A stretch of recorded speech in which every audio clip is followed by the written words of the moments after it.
All right, ladies and gentlemen. Apologies for the wait. Speaking to family, you know how that can be sometimes. Oh, gotta! It is good to see you as always. Ladies and gentlemen, we're at the penultimate session where I am reacting to, well, basically Hunter x Hunter. After this one, only one remains, and then I will be completely caught up with the series. Let's begin! Yo, peoples! Kyushu92 here. Welcome back to Hunter x Hunter. This is volume 38, and the next session will just be chapters 401 to 410, and then I'm completely caught up. This session took such a long amount of Thursdays to go through. Once I'm done, I'll be able to essentially just chill and enjoy a little bit more of my Thursdays outside of recording for the beginning after the end, which I did before this session. So I'll edit it after this session is over and get it over to the Patreon for you guys. And also, I need to make this kind of clear to people because they may hear Patreon sometimes and think like, oh, I'm locking my stuff all behind a paywall. The only thing I did for that was essentially just full episode reactions that are uncut and not covered up in order to avoid copyrights when I put them on YouTube. But pretty much my reactions to reading the Solo Leveling Light novel, the beginning after the end, and basically any other series that I have on that channel, on my Patreon as well, is just basically free for you guys. So if you ever wondered about that, I kind of needed to clarify because I kind of don't really clarify it sometimes, and some people just think that I just have it over there, but they got to pay in order to see it. So don't worry, it's not like that. I just thought I'd clarify for those who didn't know. But we're almost caught up with Hunter x Hunter, and it still doesn't look like we're any closer to resolving the succession battle of the princes on this ship while it's going. The Phantom Troop is on there. Apparently, these different mafias are apparently about to go to war with each other. The Hey Lai, not Hey Lee group, because I've been saying that wrong. The Hey Lai group is looking to go to war with the Shi Yu group, all while the Phantom Troop is looking for Hisoka, who's also on the ship right now. Kurapika has no idea that they're there, so that offers its own semblances of problems. And not to mention, we have basically this insane succession battle where each prince is trying to figure out information of the other in order to fully kill them. Well, it's really Benjamin who's out there trying to find ways to kill all of these princes so he can be the true ruler of Kakin once they get to the Dark Continent. But enough talk, enough preamble, enough of me rambling needlessly. Time to get started with today's chapters. Chapter 391. And you'll have to excuse me if I hit my jaw just like massage my jaw just a little bit because my gum in back because I got a wisdom tooth in the back and it's just been aching like recently, like 2 days ago. All of a sudden, it's gotten so sensitive that if I even try to move my jaw too much, because there's like this raw spot in the back where my tongue is, so if it runs past it, it just goes like, and it's like, ugh. It's really, really, really annoying. But chapters 391, Clash, Part 2. And mind you, we have Henry, who essentially used his own Nen ability to turn the barrels of these guns from these security guards literally on each other. Because his unique Nen ability allows him to change household objects, just objects into that of animals, but they still retain their functionality. So while these guns have the heads of snakes on them at the end, they are still capable of shooting, and they wind up blowing the heads off of both of these security guards. What? Oh my gosh! They shot each other! We need a doctor and call in the other soldiers! Okay, we'll go. And then we have... Great, I done already forgot the names of both of these people. We got the dude with the blood Nen going, okay, we'll go look for Hisoka as per the plan. I'm counting on you. If you find him, sit tight until you can get in touch with me. Got it.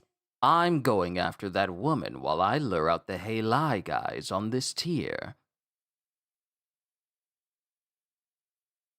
I can't stand it when I try to pull up my own video just to see chat. Oh, I'm sorry, man, and yeah, those are tough. Oh, don't feel sorry. Don't feel sorry. It's just, it's annoying. It's more an annoyance than it is anything else. But it's just something I'm just going through right now. It's just something that like it's just messing with my gums just a little bit, but it's not anything debilitating, so I can still speak. So we're good. So don't even worry about it. And your boy and girl go into, you know what? Hold on. I know we're on chapter 391. But let me go back to 3 Let me go back to 390 so I can learn the names of these people again. Okay, Lynch and Zakuro. Okay, so yeah, there we go. So we have Lynch and Zakuro making their way with what looks to be like a hospital wing. And Lynch is the woman who can literally beat the truth out of people. And Zakuro is the one with the blood nen. But it looks like they're walking through a hallway going, this hall looks empty enough. And then blood just comes out of his neck and just whips and splatters over the wall, and it just sticks there. But the blood starts moving along the wall and up the ceiling around the corner. Ugh, I can never get used to this. Aren't they cute, though? No way! Come on, be a little more respectful to my blood. Every drop is trying its best to find Hisoka. Each of them is a hero.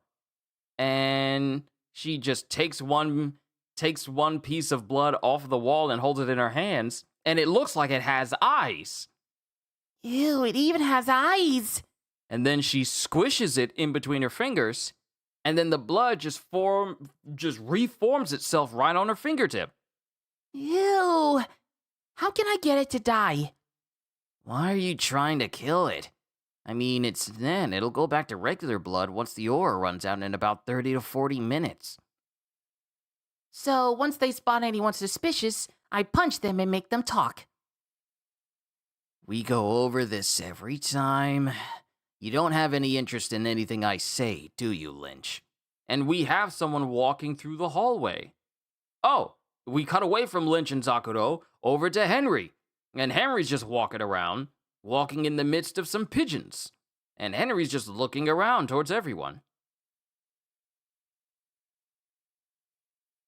And Henry walks over to a security guard and goes, hey.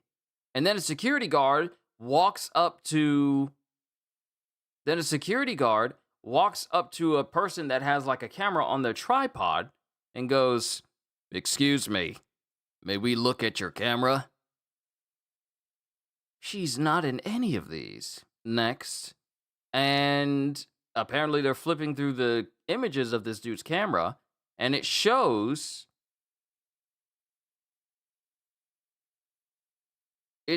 people getting pictures taken, and then it shows one image of someone who doesn't look like they belong, and it possibly might be someone who's sided with Morena.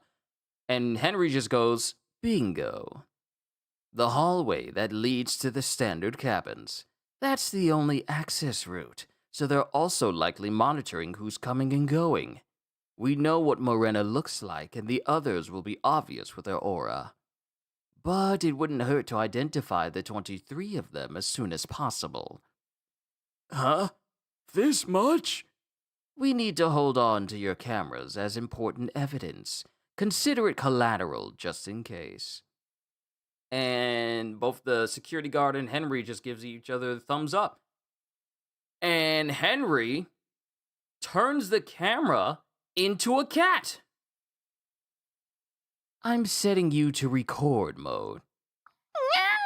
And he just lets the cat loose. And the cat, still possessing the functionalities of a camera, is essentially recording everything with its eyes. And it's recording C31. It would be convenient if they're all hiding back there, but that's not realistic. Not that their benefactor, the Fourth Prince, has backed out. There's nothing to stop now that their benefactor, the Fourth Prince, has backed out. There's nothing to stop them. We have no idea what Hey Lai will do. What are they after? Try my best not to make his voice sound like my Hisoka voice that I've done. It must be the second track Faker's rebellion. That would make everything make sense. This is a once-in-a-lifetime opportunity for those relegated to the shadows to settle old scores. This killing spree could be training for what's to come. And while Henry's walking through the forest, we get people who are kind of wearing the same clothes going, there he is. Henry. Not Henry, but Henry. Henry, the Shiyu underboss. And it's these 3 dudes that look like they serve Morena. He's out on his own. What does he take us for? We can take him down with the 3 of us. He's seriously on edge with that end thing.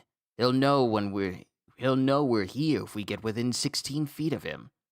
I'll go first. Watch for an opening and finish him off.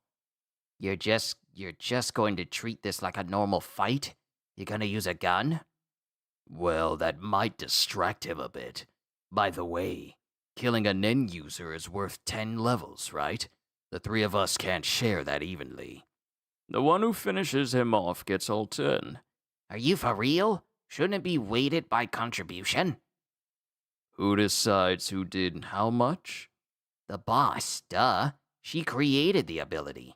I wouldn't be surprised if she can tell what we're doing at all times. Whatever. Just do it and find out. I don't care as long as I get to kill. And these people and we get the names. We have Padale. We have Padale, who's a conjurer. Demolition, level 29. So you can tell that they've already killed plenty of people already. We have what is it? Quo-roll? I want to say Quo-roll. Q-U-O. I want to say Quo. Quo-roll, emitter, repairman, level 22. And then we have Tevalars. Does no one have a normal name in this series? We had one whose name is literally just Bill. And then afterwards, we have 20 people whose name looks like they're an amalgamation of just random names. Televairs, Quo-roll, Padale. Yo, Sonic. I just joined a bit late. Which page are you on? I want to keep up with where you're reading. We are currently on chapter 391, and we're on pages 8 and 9 as we have 3 people that serve Morena preparing to kill, who want to kill Henry, the underboss of Shiyu. If I can get reincarnated, I want to be a lethal weapon. Because I would feel the skin, the blood, the flesh, the moment the life is taken. Fistful of weapons. I'm coming to get you. And using his Nen ability, he essentially just forcibly transforms his hand into that of a spiked hammer. Like flat face on one, but the claw on the end as well. I don't know if this is permanent, though. That was my wish. But thanks to Morena, it was granted while I'm still alive. For Morena and for myself, I'll do my best to kill people. And dude just keeps walking up right behind Henry. Now the thing is, Henry, one thing I've noticed is that when Henry was walking around, there was a flock of birds around him. And I thought, okay, maybe some pigeons. He's just walking through some pigeons. But no, the birds are still around him, which tells me that he turned something into these birds to be his own little personal auto-detect system. Because these birds are just still around him. And there shouldn't be a way for birds to be inside the mall. So Padale walks up behind him. Padale, the conjurer, walks up behind him, cloaked in aura, and his fistful of weapons, I'm coming to get you hammer hand. He brings it up, and then all of a sudden, he finds his hammer locked in some handcuffs attached to the birds. I knew it. He had a contingency the whole time. He transformed handcuffs into pigeons to use as lookouts? Does your ability even have a point? And then the pigeon turns into the remaining handcuffs and keeps Padeo's arms locked behind him. And now Padeo can't even use his own Nen ability because he's literally bound. What about you two? It would make things easier if you all came at me. If you called for help, it would have been even better. I have plenty more pigeons. Those pigeons that he walked through, they were his the whole time. I thought it was weird, like, huh? Wait a minute, birds? But no, they are his. And both Quorol and Tevalairs, they brandish their weapons. They got guns. And they just open fire on him. They open fire on him, and they wind up shooting his pigeons, too. And Henry cloaks himself in Nen, so the bullets don't do anything to him. They were handcuffs to begin with and reinforced with aura. Guns can't kill them, because I don't know, even though you show it in the movies, I don't know if bullets can straight up break through handcuffs. I think they were specifically made to be double reinforced. So, Padeo slips out of his handcuffs by shifting what his hand looks like and turns it into like this drill with a metallic screw bit on it, like a corkscrew bit on it. And Henry sees it and dodges out of the way. And no, he doesn't dodge out of the way because Henry actually gets hit in the hand, and the screw itself actually hasn't made it so that it does go through flesh. So it's just like going straight through his hand. The pain tolerance for these people to not just immediately scream every single second someone gets, dismembered or their...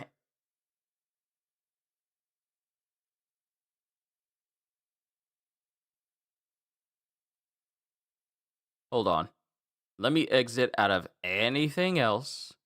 I just saw how it froze. It just froze on my image. I just saw how that happened. My bad. You guys can hear me, right?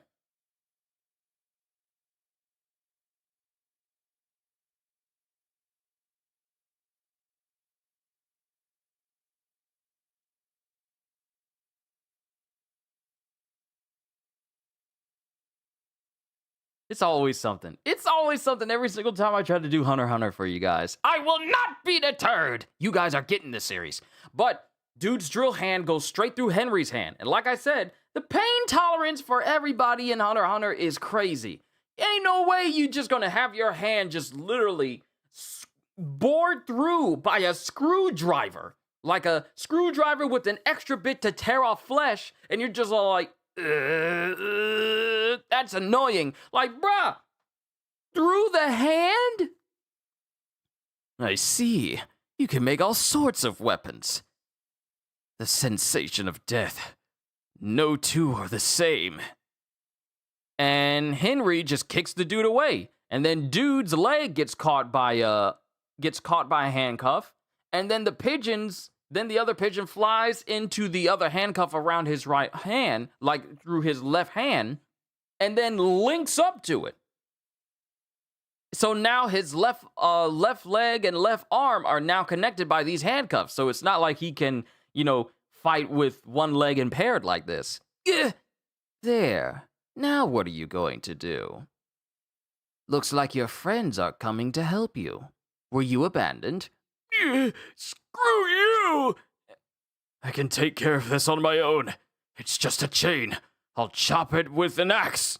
And he goes to switch his hand to an axe, and then Henry appears behind him and then holds his arm so that the axe is literally on his neck. Not gonna happen. Good for you. You got to feel what it's like to kill and be killed, all at the same time.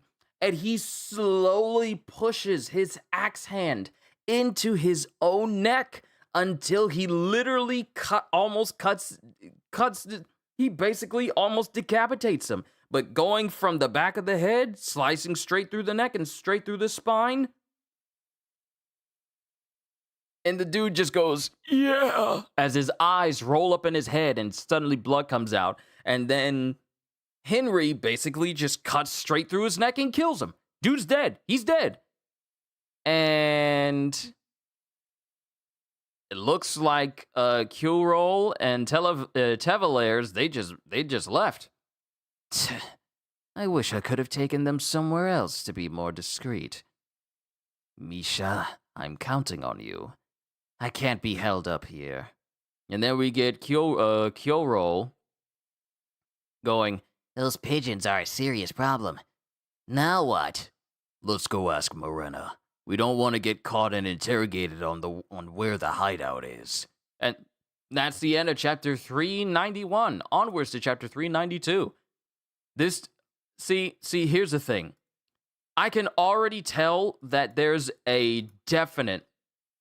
already a definite weakness for those who are imbued with power by Morena, and that is, though you gain some cool Nen abilities, you do not gain the experience that comes with, mastering them or being on the level of people who have spent their lives training with their own Nen, becoming familiarized with their own Nen, and has essentially made it as a part of them as it is with breathing. Because the way with Padale was, he seems like the type that just got his ability, but didn't really spend enough time mastering it for it to be incredibly versatile. Because if he was smart, he would have changed his hand into something that wouldn't have killed him.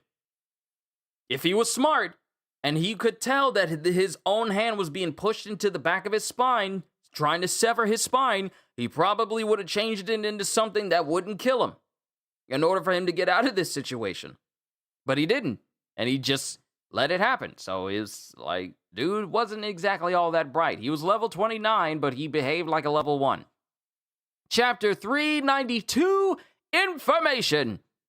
Soldiers, over here! Do something! The shooters went that way. Get back! Don't push! Calm down, everyone. Clear the way. Yeah, right! Get back! Get back! Who's saying that? Yeah, right? Yeah, it was yeah, right. Some of these texts are small. Don't worry, everyone is safe here. I thought the murderer was caught already. I love it when we get the names of characters in the same chapter they depart. We met Padale in one chapter, and he died literally pages later.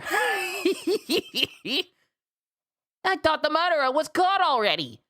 There was a shootout between Mafia families, and it looks like someone was hurt.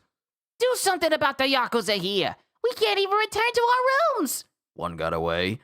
There were 2 of them. They were with the guy who was wounded. What? He's alive? And it shows Padale. He's not dead. He's still alive. He's still alive. So, dude only just cut into his neck to subdue him, but now we have Henry standing there in front of Padale. We got a call and we're sent here. Are you hurt? Do you want to press charges?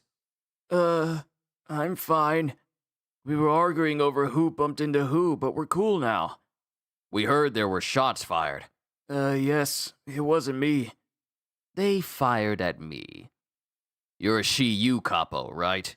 Yeah, he's a civilian. You may go. Okay, thanks. And Padale is still alive. Never mind. And he's just allowed to go freely. You can't attack civilians. We can't protect you if you're charged with a crime. I know. How much would you pay for information on the whereabouts of the Halai boss? A brown paper bag. And that translates to 50 million. As long as it's not bogus info. And then this guard just smiles. Oh, this is a dirty cop. That's quite generous. The rumor of a war must be true. Right. Where is she? Pay first. I'll tell you after. No can do. I'll pay after I confirm the veracity of your... Yeah, veracity. After I confirm the veracity of your info. I get where you're coming from, but I'm risking my own life to sell out a Mafia boss. I can't have you making up reasons to haggle after the fact. Then 30 million in advance, non-negotiable. How do I know it's worth it? I know the guy in charge of wiring for the shipbuilder, before boarding. Oh wait, I read that wrong. I know the guy in charge of wiring for the shipbuilder. Before boarding, I heard that a worker with a big mouth got snuffed. On a hunch, I dropped a few names and he gave me a dirty look and told me to shut up. Wiring for rooms that don't exist on the floor plan. Your hideout doesn't use tricks like that, does it? And then the air around the guard changes, and then Henry just stares him down. I'll bring you the money. Wait here. But you'll escort me there personally. All right. I'll take part in the police raid. The situation has been resolved. The hallway is now open. We'll provide additional security for a while. Rest assured, you will all be safe. And then we have Padale steadily walking, and everyone's just looking at him weirdly. And dude has someone attached to him.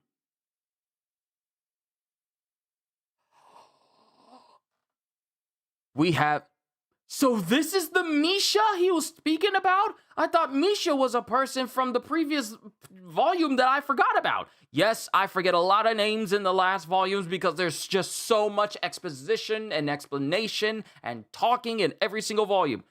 But no. Misha Hao, deceased, former Shiyu member, post-death Nen activated. And this Misha person is attached to Padale, just linked up on him. Zombie Girl, Lavian Rules. The ability activated upon the death of Misha, who was a cleaner, activates when a member of Shiyu commits murder. It manipulates the corpse until it can be quietly disposed of, then disappears. Dude actually is dead. Misha is manipulating his body until it can be quietly disposed of. Dude actually did die, but this basically undead Shiyu member is controlling his body, making him walk around until his body can be dumped someplace else. So that wasn't Padale at all. He's dead. His body's just being manipulated. And now we have all the blood droplets making their way all around the ship now. And they're keeping an eye on everyone. And the thing is, with tiny droplets of blood, they're very easy to hide all over the place. Because no one's thinking that a droplet of blood could serve as its own surveillance camera or a source of information for the user. And they're just looking towards all sorts of people. Oh, another one. Where? That way. And we got a brother, just a regular black dude just walking with some friends. Right? Are you Hisoka? What? Because I believe they're looking for someone who's 6'2".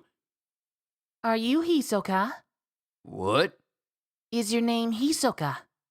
Hiso who? Nah, you got the wrong. And Lynch just punches him in his stomach. No, I am not. And then dude doubles over. Reminds you of the Psycho Sternritter from Bleach. Are you talking about not Bambietta, but Giselle? That could essentially bring people back to life with her blood and manipulate it? But dude doubles over. What was that for? Are you okay? He's not him. He's not him. Next. We're calling the police! Yeah, seems like it. Shiyu's looking for someone. Get in our way and you're dead. If you got a problem with us, go to our hideout on Tier 4. I'm sure they'll compensate you. I have an imagining that if he went up to Tier 4, he would die. Oh, another one. This way.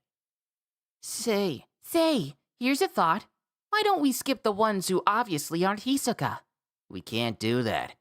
We don't know what kind of ability he has. What if his ability lets him shrink? Makes this plan moot, doesn't it? Just playing devil's advocate. And while they're walking,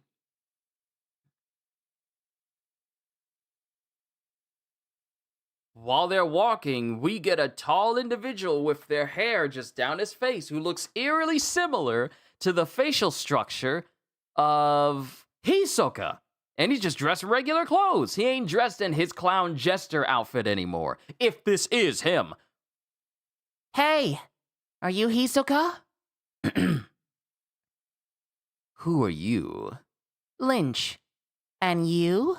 And Lynch punches him, but Hisoka not only doesn't move, but no voices come out of his body. And then she punches him again.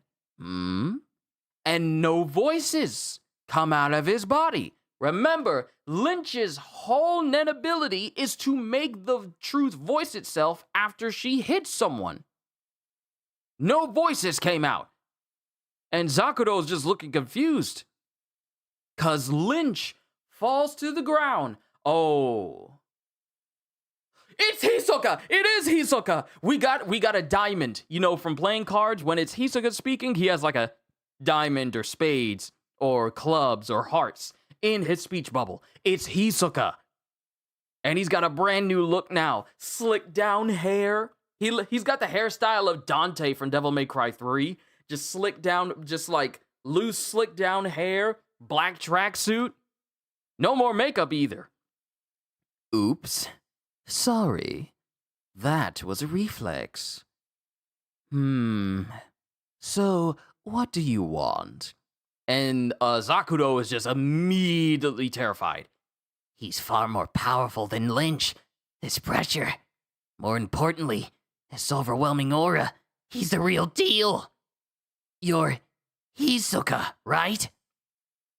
I guess you didn't hear me. I thought I was the one asking the questions here. And Lynch is... The thing is, with Lynch, she's down. She's on the ground. She literally just collapsed. She collapsed, and she's not moving. She's just like almost in a fetal position, like in a Family Guy pose with the hand behind the back, except it's in the front. But she's not moving. And Zakuru's scared. We don't know the details, but the Mafia's looking for you. If you want to know more, you're welcome to come with us. And then Hisoka just looks at Zakuro and smiles. Seeing Hisoka without his clown paint is wild. Here's the thing, though. We've seen him without the paint on his face. When he was, taking a shower, and we saw that the spider tattoo he had on his back was not actually a tattoo, and this was earlier in the series. We saw that the tattoo he had on his back was not an actual tattoo, but it was literally just texture surprise to make it seem like it was one. So we've seen him without his makeup before. But with this whole new getup, and he's not going for the whole jester clown look anymore, I think he looks way more intimidating here. And then we just cut away from Zakuro. Oh, good lord, this is a dialogue-heavy set of pages. But we got some mafiosos just speaking to each other, going, "There were a bunch of shootings in the plaza and the level in Area E. Soldiers shooting each other. You having a fight with civilians, stuff like that. Well, I wouldn't be so sure that was a civilian. Were you able to ask anyone in the military?" Things for the business.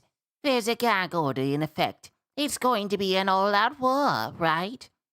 Though the foot soldiers sent to the lower decks will talk for the right price. But then again, the information may be worthless. Yeah, on a different note, do you happen to sell any autograph boards? What? Are you out of your mind? I don't have space for stuff like that. Because we're at this, what looks to be like a thrift store or something? I only carry stuff that desperate people would pay 10 times the suggested retail price for. What do you think that's worth? Right now, I'd pay 100 times the price. Booze, cigarettes, painkillers, ingredients for illegal drugs and their implements, addictive substances. There was an emphasis on addictive substances. Yeah, it's not something you usually need. Should I use something else? No, wait. No place on Tier 3, from the malls to the black market, is going to carry something like that. If I was going to ask, I'd want it on a proper autograph board. And I don't want them to think I grabbed whatever I had on hand. An autograph board has a special meaning here. Asking them to sign my shirt would show passion, and it works when you bump into someone. But not in this situation because I have the time to get ready before I ask. You're right. If you really need one, you should find a dealer at a general store on Tier 1. There's dealers for stuff like that? For sure? Sure are. If it's not on the ship, they'll bring it from shore. Give them info on what you want and they'll deliver it. It's a service only for the wealthy, but try finding that dealer. The deadline for ordering on the last air shipment is day 14 of the voyage. The deadline via high-speed boat is 3 days prior. Something small could be sent separately via drone, so the deadline could be stretched. Well, it's all about who you know and how much you pay. So it would go shopping list via drone to the current world, and then delivery by cargo blimp or large drone back to the ship itself. So it would still be a considerable amount of time. It'd be shorter to send stuff now than to receive it later because the ship itself is moving away from the mainland of the Dark Continent Lake. I still can't get over the fact that everything that's happened in Hunter x Hunter has been in the inside of a lake on the Dark Continent. I still can't believe that. It might as well, it's not an ocean. It's just a really, really big lake. I still can't get over that. But we got dude walking with Wong, who is the underboss of the Halai. Thanks. Over 6'2" with a sinister vibe. Yu had a skirmish in the Area A Plaza. I'll find Hisoka and ask for an autograph board as the reward. Seems to be Henry. Let's go to Area E. 4 days until the deadline. You guys stick around and gather more information from here to Area C. Then go back to the office and let the troop know. Yes, sir. This is quite a sticky situation.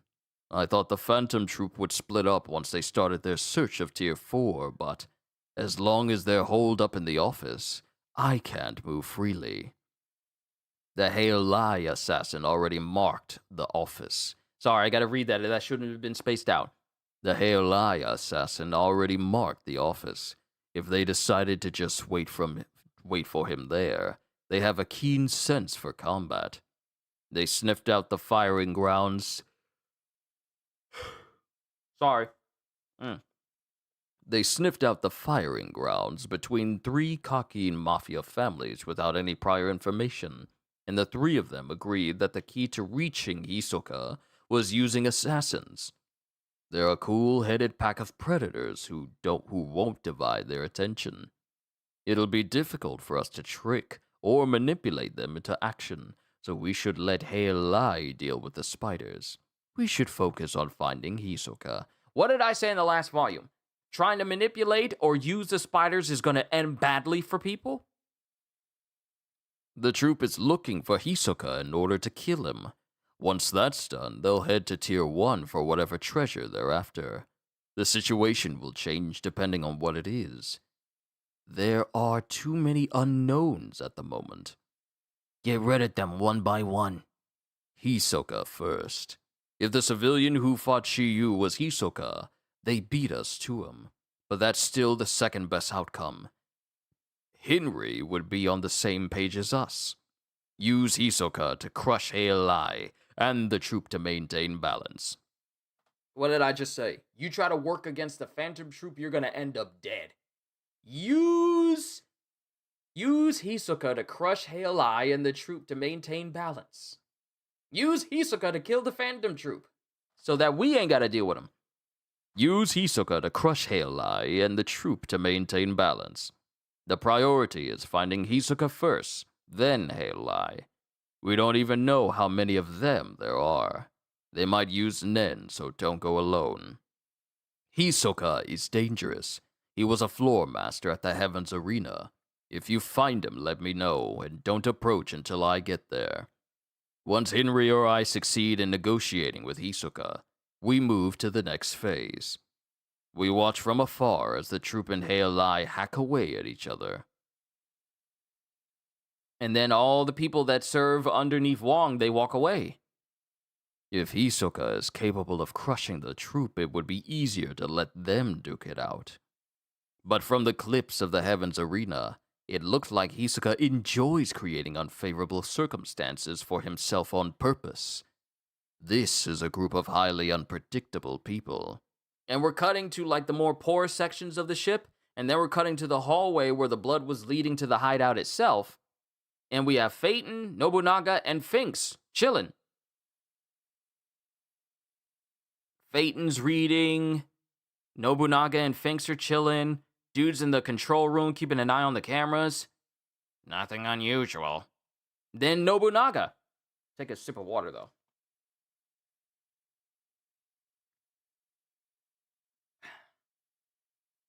The moment my gums start to subside and I don't have to worry about it and I can enjoy food fully and eat at the speed that I want to, it's going to be a glorious day.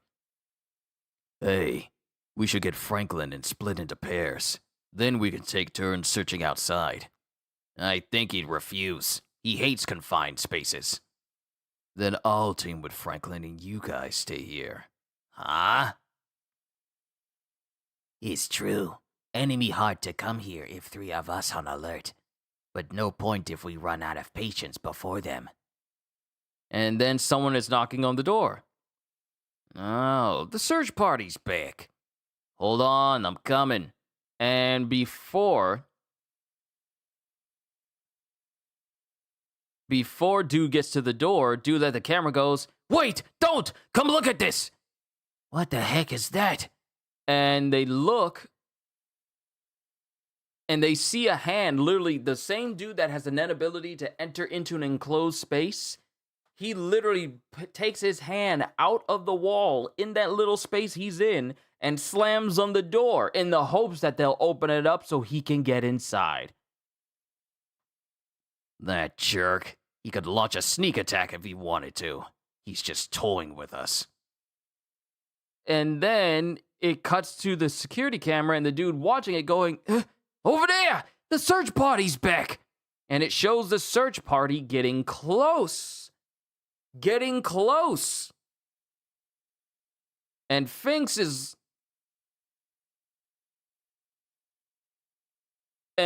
opens the door and there's no one else in the other rooms. Hey. Yeah, the rooms is empty now. And they've been taken. If they can't use Nen. Oh, snap. How many people are left? Is it just the security camera guy and Nobunaga, Finks, and... Oh, when he said they've been taken, everyone that was in the room before Finks and the rest of the troop, Phaeton and Nobunaga, they were all taken by your dude. That's why the room is empty. And they've been taken. If they can't use Nen, I guess it doesn't matter how many there are on alert. What? Where is everyone? You stay in there. Keep the door locked. Check on the search party. Let us know if anything happens. Oh, wait, check on the search party. Let us know if anything happens. Okay. And now the literal door itself starts to be open in the middle, like this little pocket starts to open up on the front of the door going, "Hey, it's not like you. It's not like you at all. You guys could wipe out Shah or bust down that door and slaughter all the loaded, rotten scoundrels in the upper tiers, couldn't you? Aren't you behaving yourselves a bit too much? I'm kind of disappointed." Slaughter? That's stupid. This isn't the apocalypse. What do you know about us anyway? The wiki page says you're diabolical thieves, but I guess it was exaggerating. Want me to edit your entry for you? "Oh, this dude's a fanatic. He is a Phantom Troop fanatic." Also, if you're just relying on a wiki to get all your information from, specifically Wikipedia, You need to cut back, dude. And Nobunaga draws his sword. Sure, go ahead. Just say we show no mercy to dudes who tick us off. Because remember, they already have a problem with Mr. Doorman because of the runaround he was giving them beforehand in the last volume. So he falls underneath the amount of people that they have no problem killing because they bother them. And that is the end of chapter 392. Onwards to chapter 393.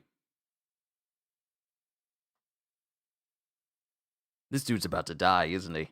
He's about to die, isn't he? Oh, my goodness. Chapter 393, Plea. Whoa there, just wait a second. I don't plan to pick a fight with y'all. I was thinking we can work together. First, we crush the other Mafia. This was all to go after Char. Next, we go after Shiyu. And then finally, the royal family. Once we exterminate the Kakin royals, we take over this ship, go back to our world, and go on a rampage. Let's destroy the world together! And before dude can say anything, Nobunaga is already in front of him with his sword sticking straight through his skull. I don't mean just in his skull where it's just in there. It's sticking through his skull, coming out the back. I don't understand a word you're saying. About the warehouse. If you did that without wanting to pick a fight, then you're just an idiot. And then he just takes his sword out and then just flicks the blood off of his blade. If you're going to talk about destroying the world, then I'll destroy you. And then, all of a sudden, the search party comes back. Hey, we're back. Nobunaga himself opened the door. Nobunaga himself opened the door for me. Because remember, the dude in charge of the search party, he's a big Phantom Troop fanatic. Where are underlings? He killed them all. I'll explain. And they all look over, and they see that the door dude, the dude with the door nen, he's decapitated. He's like, I told you, this dude's about to die. I said it before we even started this chapter. Dude's dead, and they're screaming because they see his headless body just laying off next to the door he was literally peering from. Gah! What is this? We found the guy who killed the guards in the warehouse, and this is his head. It's been decided. We'll crush the Halai ourselves. It was fun while it lasted. We're going back to looking for Hisoka. Tell us anything on Halai, like where their boss is. We can do that first. We get stuff behind door on right later. Our interests just happen to align. I know that, but it makes me happy. I've decided. I'll swear I'll get an autograph from each of them. I'll beg the underboss for access to the general store the broker mentioned.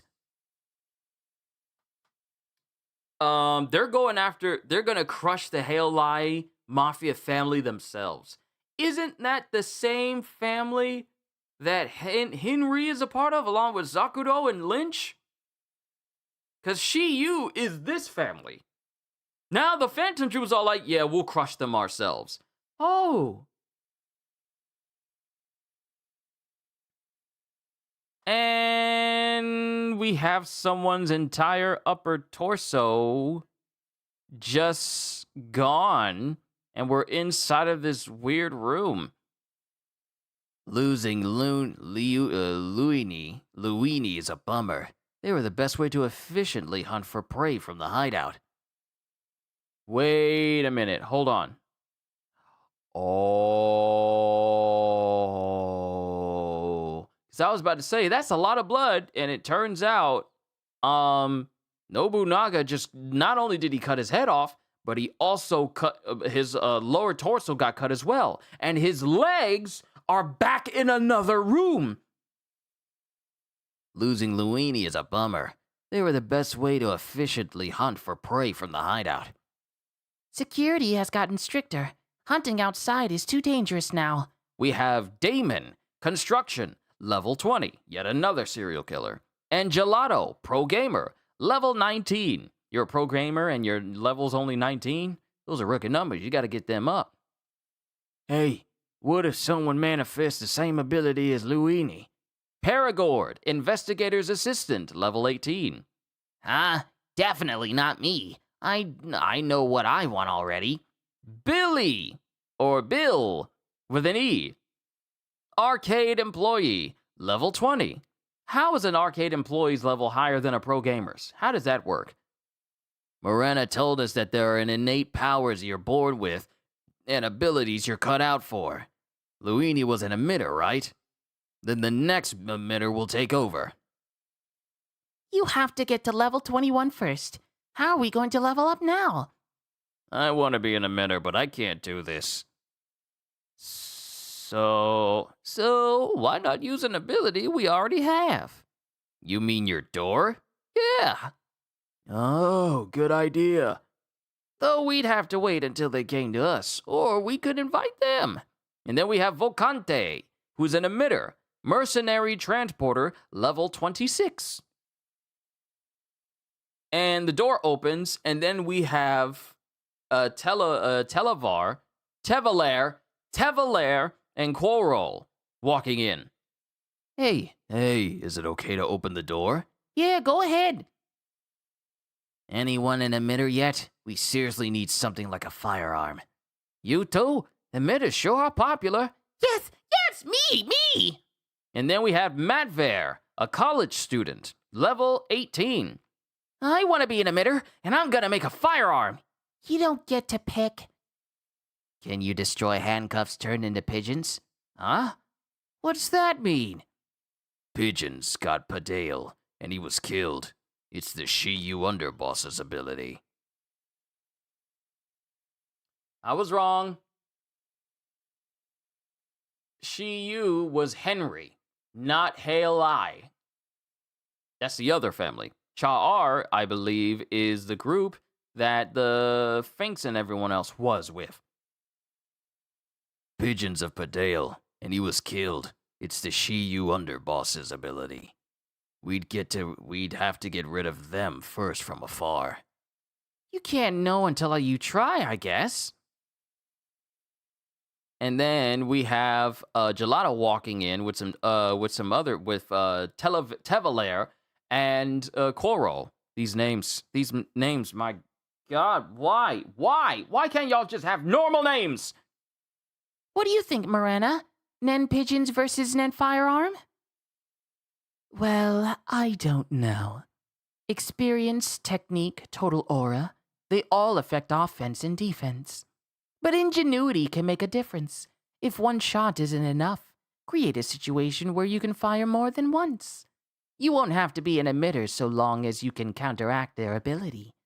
Adding an ability that lets you find out how many shots it requires could make it fun, like a game. And then, remember, we have a pro gamer who's in this group too. Wow. So, wait a minute. Let me zoom in here. So why she's Game Master? It's why she's Game Master. Okay, if I'm a conjurer, then I'll take that last idea. Do you want to know what yours are? No, I want it to be a surprise. And then we got to Zakuro, who is essentially left in an alleyway with trash. With Lynch, and Lynch is up already. Hey, wake up! Lynch? He got you too, huh? Are you okay? Ow. Well, I'm alive. Where'd he go? He was gone when I woke up. That was definitely Hisoka. Did you guys talk after I was knocked out? He was on the way to see a movie. He asked me what I wanted to see. I looked away and he knocked me out. We'll have to let Henry know right away. He's more dangerous than anyone we've ever met. And then we cut to another section of the mall on this ship, and we're in a movie theater. Yeah, we're in a movie theater now. And we have Zakuro along with Lynch, Henry, and a whole bunch of other people. He's somewhere in the complex. All right, we don't want him to assume this is revenge and go resist. You go back. If we split up, he may slip away. We check each room as a group. I'll join Lynch to find the Phantom Troop leader. Sure, you got this. I think if we explain the need for balance and ask for Halai's annihilation in exchange for Hisoka's whereabouts, they'll take the deal. Right. So now Zakuro and Lynch have left, and we're in room 8. We're in room 8 of the movie theater, and there's muttering happening while Hisoka is just sitting there chilling. And then Henry walks up and sits right next to Hisoka. I am not tired. I don't know why I'm yawning so much.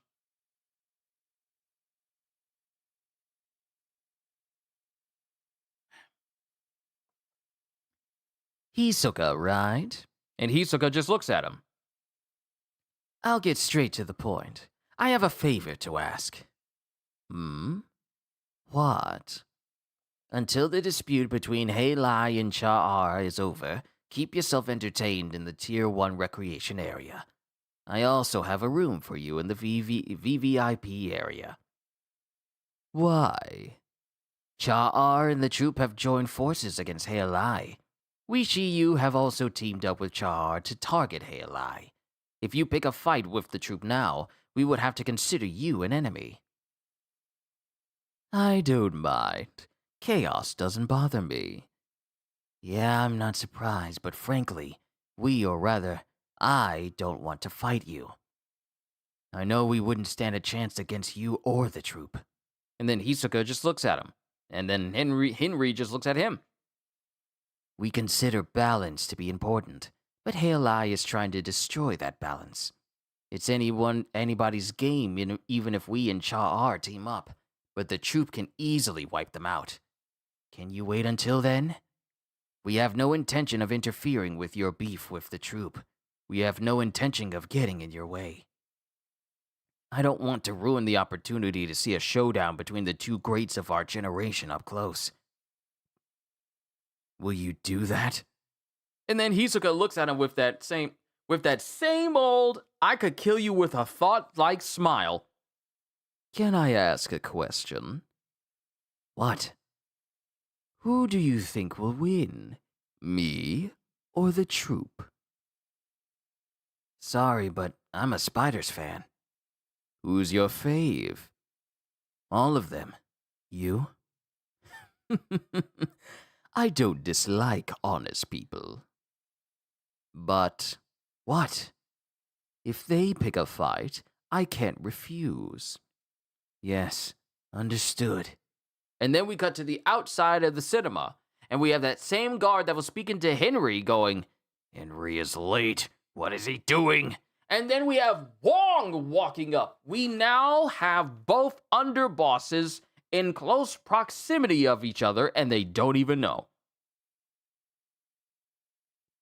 And Wong is looking at the ground, seeing the blood. There's blood splattered on the ground.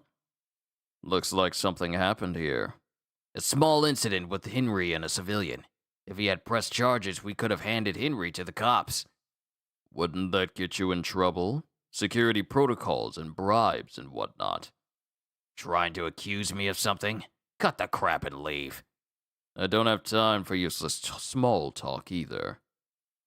A corporal like you standing guard all by himself is odd. It's beneath your pay grade. Give me a break. What are you plotting with Henry? I was going to sell the location of the Halai secret hideout to Shiyu's Henry. Guess I'll make it into an auction. It better not be bogus. The deal is done once Henry comes back with the money. You better hurry if you want to place a bid. I won't compete with him. I'll pay the same as Shiyu. We'll tag along when Henry arrives. How much? Total is 50 mil, 30 deposit.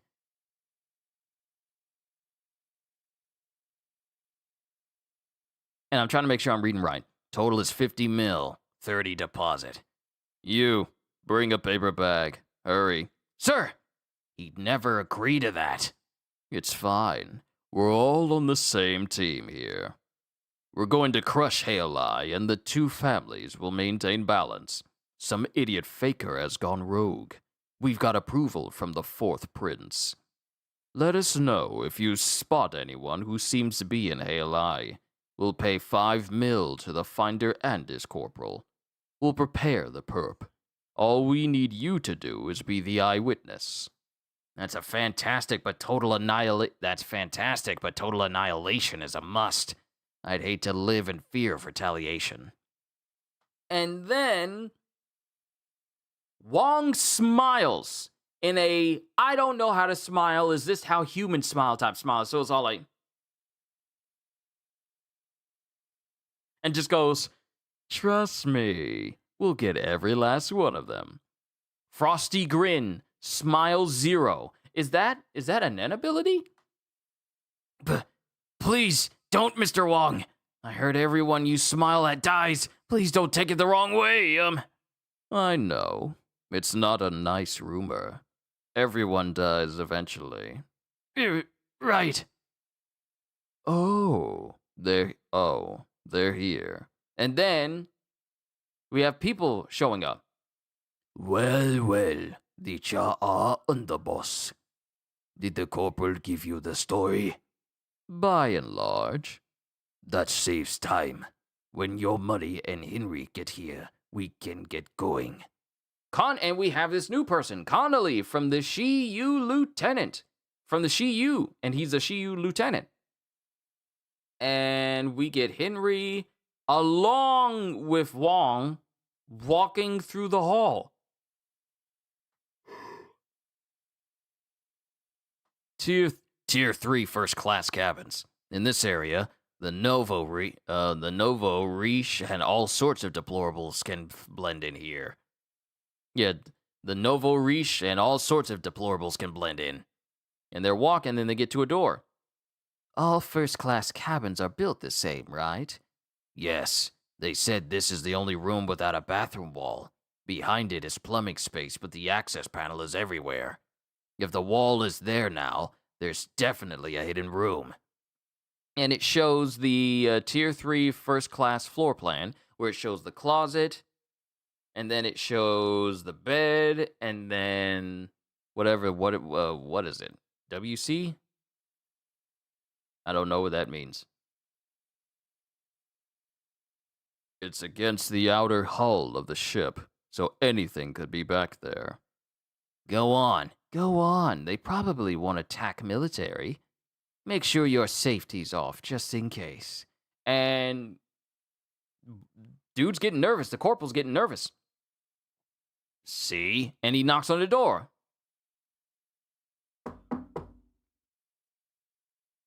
Yes? Open up. This is the Cockeen Army. We received a tip. We need to search a room. And then the door partially opens, and we have this elderly-looking man going, That's fine. Sure. I haven't done anything wrong, so... Open the door and stand back. Slowly. Is anyone else in there with you? No, please, don't shoot. And then the old man starts to slowly back up towards his bed and sit down. And mind you, the door is directly in front of view of the bed. Hey, get back. Sit down on this bed. Yes. My knees. Keep your hands up. I know. And then both Henry and Wong look in and go, Okay, let's go.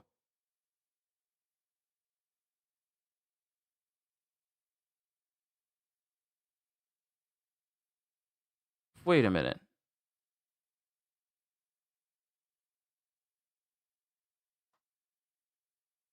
And they haven't stepped into the room. They're just surprised that this dude is here by himself, but something feels off. Oh, there were more of you? You don't look to be military. Anyway, I haven't done anything wrong, so please, come in.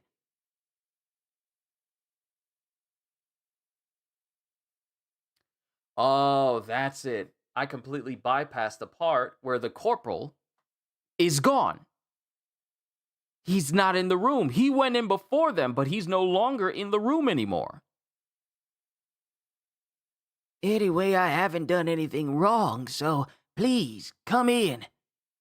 Where's Corporal Mizon? Maybe the bathroom? Anyway, come on in. No, I told you something's wrong. He keeps trying to make them come into the room. He's literally trying to lure them in. He sounds like a broken record. There's nothing wrong. I haven't done anything wrong. Come on in.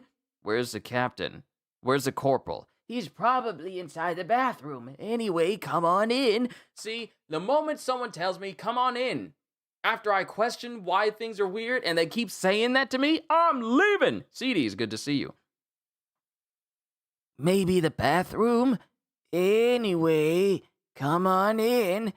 And a knife goes sailing through the air right between the guy's hand and his head, directly into the wall. The knife at least didn't vanish. You, come over here. I won't ask next time. I won't miss next time. All right. Anyway, I haven't done anything wrong, so... Nah, something wrong with this old dude. And that's the end of chapter 393. Onwards to 394. Let me go ahead and change this. Whoop-a-doo. Wait, wrong number. My bad. Chapter 394, Hypothesis. I don't mind stepping over that way, but I need to use the bathroom. You know what they say, the old bladder gets overactive as you age. Just wet your pants. I'm not kidding. Have a heart. They say even a worm will turn. And before this dude... See, the reason why this keeps sounding so sketch to me is that the dude is not following instructions. He's trying to give excuses of why he needs to leave the sight of these two. And when he does, he gets a knife thrown directly into his leg. Yeah! Ow! How could you? I haven't done anything wrong. Ow! And then Henry's just looking at him going, I don't even see any blood. Where's your real body? I'll show what happens when a human being gets stabbed. Yeah, I used to be an insurance scammer. The more you yell and roll in pain, the more people imagine it must be a serious injury. It's a tough world out there, huh? Who cares? Where's the corporal and where's your body? And then dude just disappears because that's not even the original caster's body. It's a fake one. And then all that's left is Henry's knife. He disappeared into thin air. He has powers like you, bro. Henry, can't we leave Hailai to the Phantom Troop? You found Hisoka. We should deal with the rest in order. First, we'll have the troop wreak havoc in their hideout. I'll go fetch the blade. Hey, don't go in there. And two of the Mafia henchmen are watching the dude run in there, and then he just disappears. What? Tassie's gone. I knew it. Must be the same guy who's been kidnapping our men. This trap sends you somewhere when you enter the room. It's a trap, but set by someone else. The troops Nobunaga eliminated that killer. Really? 3 of them were staying in our office for a bit. They've left, but the killer's head and torso were left behind. Okay, so I was right in thinking that it was just a torso and the head. It was their idea to crush Hailai. I see. They'll take care of this trap too.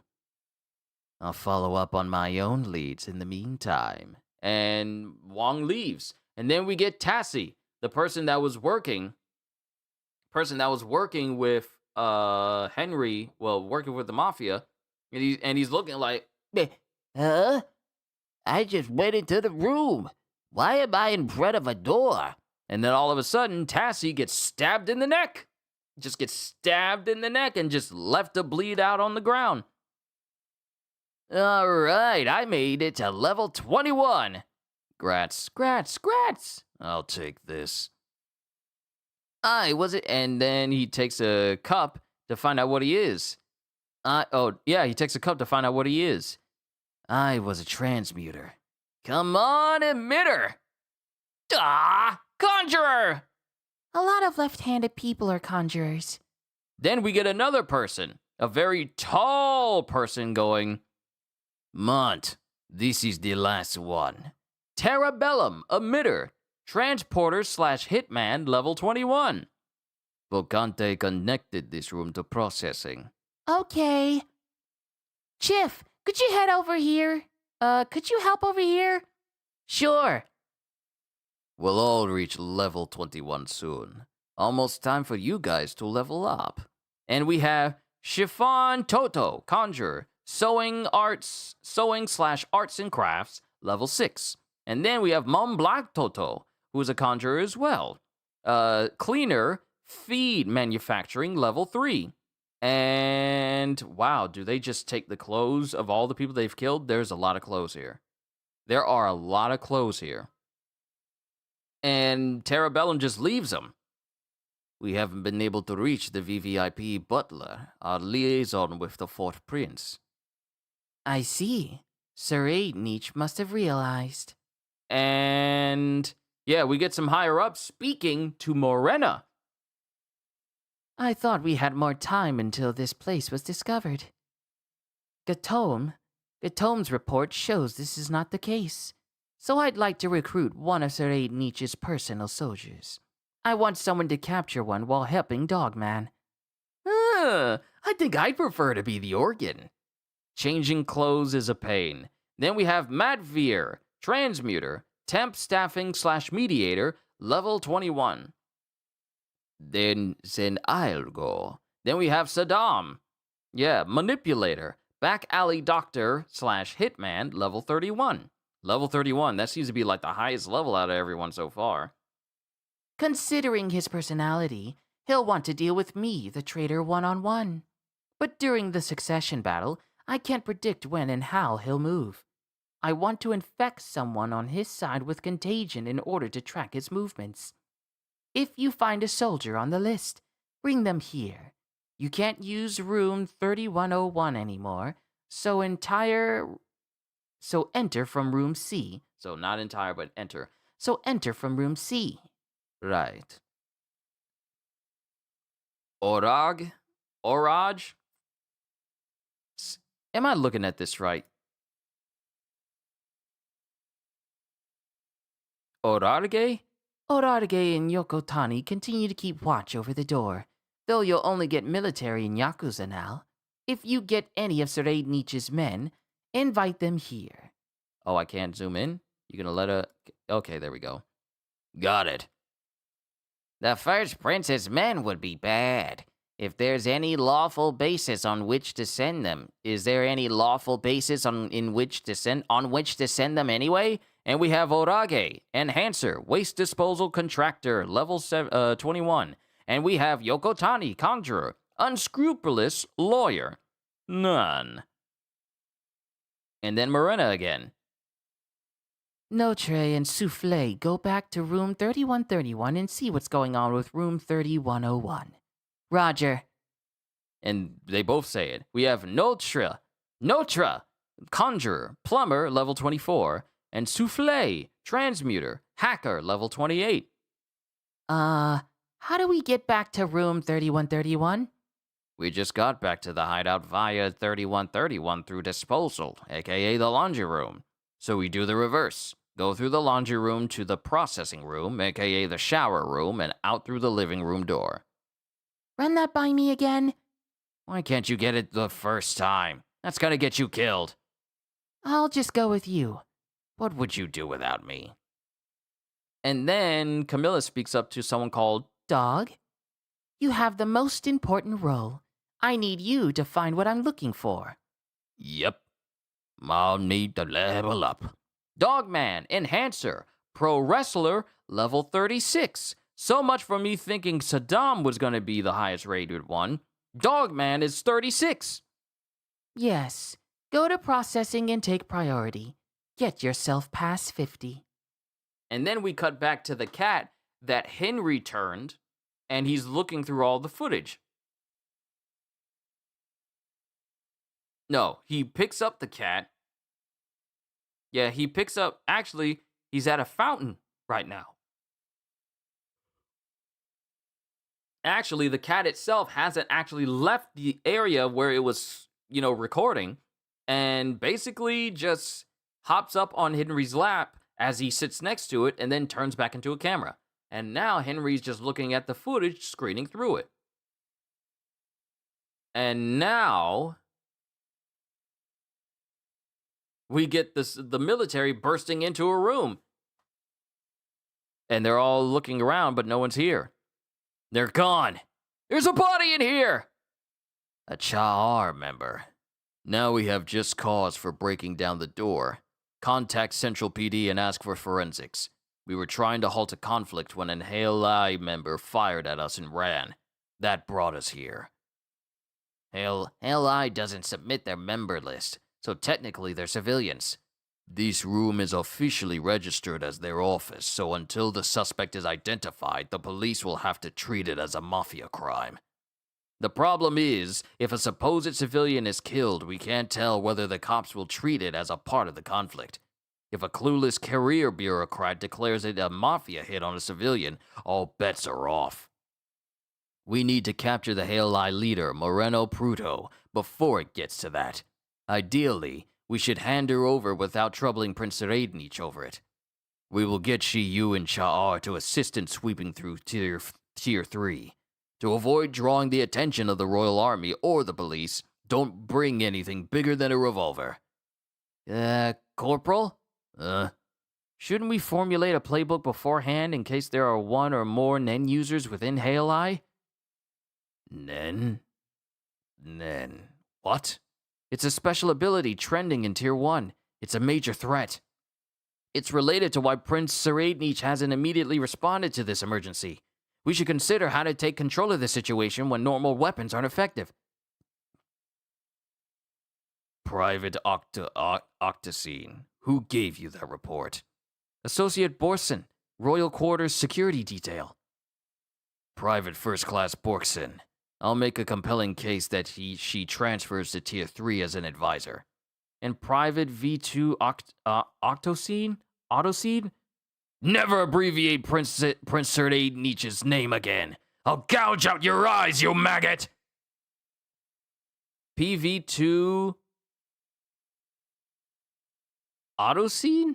Never abbreviate Serednich Prince. Is that what the PV2 stands for? Never abbreviate Prince Serednich's name again. I'll gouge out your eyes, you maggot. You'll spend the rest of your life working the front with me. I don't care what Nen is, but you'll take the first hit, got it? You maggot! Yes, sir! Sir, yes, sir! You idiot. You don't have to drag Bork into this. But we'll need intel. It's obvious why Morena chose this moment to rise and revolt. You think she'd pick a fight with Saray if she didn't have a plan? I don't know. I see an idiot without a plan who won't stop pushing the corporal's buttons. It was calculated. We got Bork, right? Sin, I'll shoot you personally. Shut your mouth! Stop! Sir, yes, sir! Stop that, you maggot!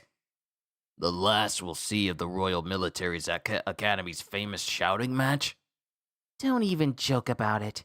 It's based on objective facts. So much. Oh my goodness, there's so much. This whole page is just nothing but exposition. That body had been dead for a few days. He was clearly killed before the second sweep.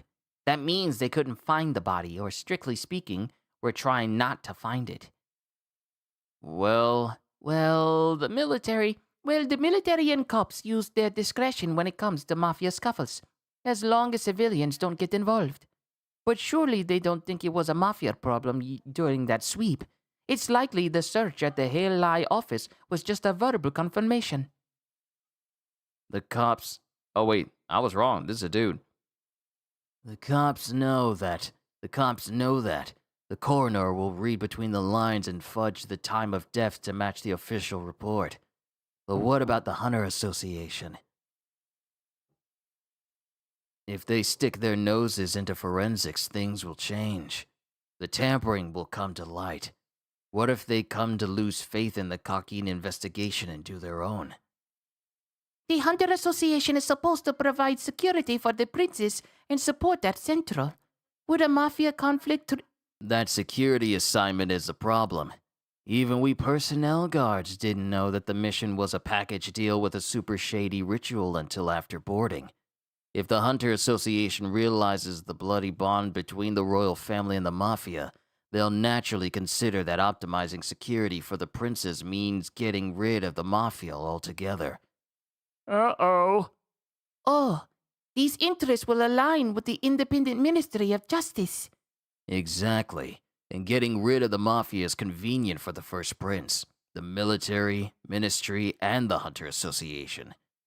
Once the rumor spreads that the Mafia might be purged, it'll be an all-out war between the government and the Mafia. It's clear Hail Eye is trying to upset the balance by the fact that they expunged their long-serving members and didn't register the new members, just boarding them as civilians. Like the corporal said, if the head of police demonstrates a lapse in judgment, well, we might be hearing the 7 trumpets of the apocalypse real soon. War sounds interesting, but it will break out as a riot. If the Mafia were to join hands and recruit and collude with the proletariat in tiers 4 and 5, we'd be outnumbered. Corporal Kipper, I have a question. Why don't you reprimand the guys behind me who talk 10 times as much as I do? Because they're smart and you're an idiot. The conversation also reflects my opinion, which is to capture Moreno Prudo as soon as possible. I get it, Corporal! But sir, Autoscene has a point. Oh? Momali? Can I kiss you? Die. Morena's rebellion and the lack of Prince Nietzsche's response. Considering the prince's temper, he would put reprisal against a traitor on the back burner. Only if he's found a new toy. The weapons field stripping and reassembly drill in 7th grade? I wasn't there. They said he holed himself up in his room without eating or sleeping, practicing until he broke the academy speed record. The punk denied practicing and claimed he was playing. What did you call him? Okay, so this dude, Autoscene, he literally has no chill, even if it means calling the prince an idiot. He literally has no chill whatsoever. What did you call him? There was an idiot who argued with him during the drill. The prince shot him in the leg after the award ceremony. Off record, though. Oh wait, there was an idiot who argued with him during the drill. The prince shot him in the leg after the award ceremony. Off record, though. You can talk back after you break my record, guy. So, he shot back with a gun and not his mouth. Act big just because you're prince? Show us you've got the skills to back it up. It's a sound argument. Who shoots over that? He's so insecure. You can't apply logic to the prince. You're the only one who can talk back to him without getting shot. Are you saying the prince hasn't personally moved to retaliate against Hail Lie because he's in the middle of learning this Nen? Yes, I've at least given some evidence to bolster that hypothesis. We should wait for Borskin to do a fact check and narrow down the possibilities, but the assumption that Morena Prudo doesn't use Nen is too optimistic and should be discarded. We should also make transfer requests within a reasonable frequency. Yeah, just in case. Why's that? A purge is planned as a state secret. A purge will be planned as a state secret, so the soldiers won't be told when or what. When it's carried out, they'll find an excuse to close the to close the staircase between tiers 2 and 3, with access only given to the Royal Army.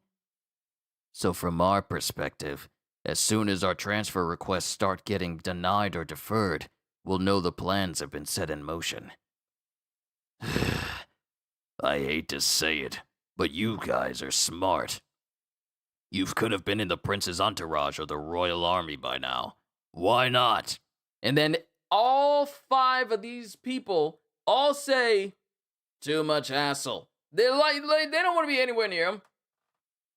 Huh. The carefree squad would rather sit on the fence. I'll put in the transfer request for myself then. On the fence. I suppose if he were my friend, I should be by his side and get on his case. It can't be helped. He was born into it. Being a prince and his nature, we can't do a thing. It's up to him. Saray himself is okay with the way things are. We're not just regular friends. Once our status and situations change, that's why the status quo is the best. Why does friendship have to take a back seat the closer we get to him? That's why I'll stay at the bottom and keep yelling at the top of my lungs. Saray, is this what you really want? And it shows Saray when he shot the other cadet that was with him when he was getting yelled at, just laying on the ground, while Saray is holding a gun straight towards him. And we have the outside of the ship. So much exposition! So apologies if this session is long. Prince Saray is being taught then by Theta, his personal bodyguard. I knew it. This is top secret. If you tell anyone, you'll be demoted. What is this Nen, anyway? I don't know. It's classified. I was just about to probe into it. What a shame. Bork, are you Pretty mad? Are you pretty mad? Yes, obviously. Oh, we have Borks in. Talk about a backstab. I told you so you'd be warned. I can't believe you snitched to Gipper. I didn't snitch. We need intel, and we got to propose a transfer request early warning system. You think Gipper would switch out now that he's up there? I bet he's proposing to restrict communication with the lower tiers because of the information leakage, using me as pretext. You're right, but I still think there's a 5% chance that Gipper would listen to his conscience. Look at the big picture and maintain contact with us. Well, it's still the same now that I'm no longer up there. Gipper will never be able to get anything out of Theta. We know we're friends with Theta, but would she tell you top secret stuff? She might not tell me about Nen, but there was something that caught my eye. Theta acted weird after that, along with Salkov, who was standing next to her. Sometimes it's all in how you ask, and you don't even need an answer.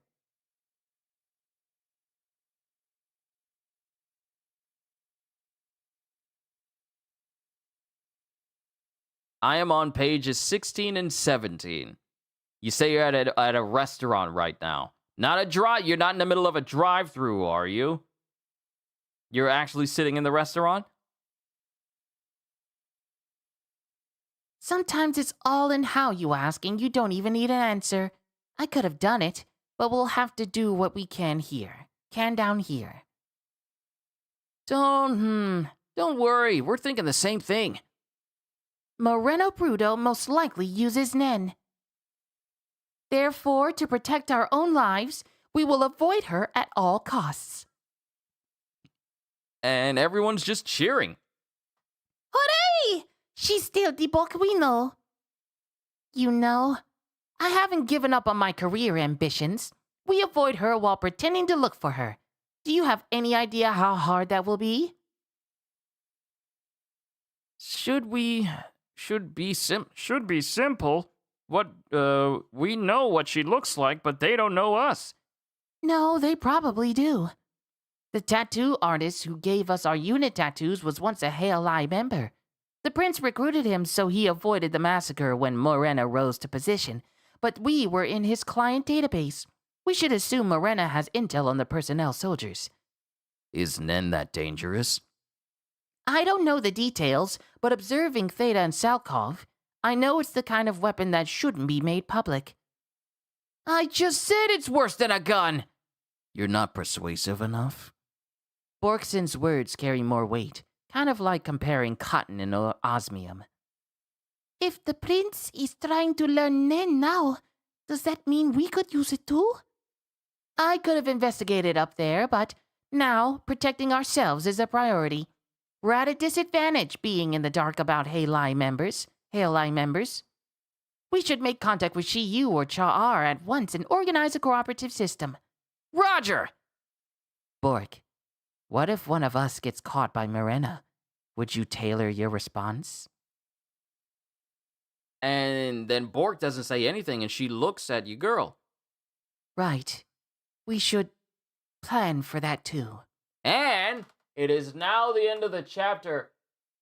Oh my goodness, there's so much talking. Not that it's a bad thing, but this is an exposition heavy chapter. Like, one page was just nothing but talking, to the point where you saw more speech bubbles than you did characters. But that's the end of chapter 394. Onwards to 395. And I will be taking a lunch break after that to eat some food, get some nourishment going, after we're done with chapter 395. And then we'll continue with the rest of the chapters. Chapter 395, Founding, Part 1. And we got Henry. I knew it. They're warping around the ship. And then he's zooming in on people. This should be the only hallway to the standard cabins, but they went in and didn't come out. A few hours later, they went in again from a different direction. It's also possible there are secret passageways built into the ship itself, just like the secret hideouts. But if that trap in room 3101 could be created with an ability, it's more likely that they're using a Nen ability as transit to their hideout.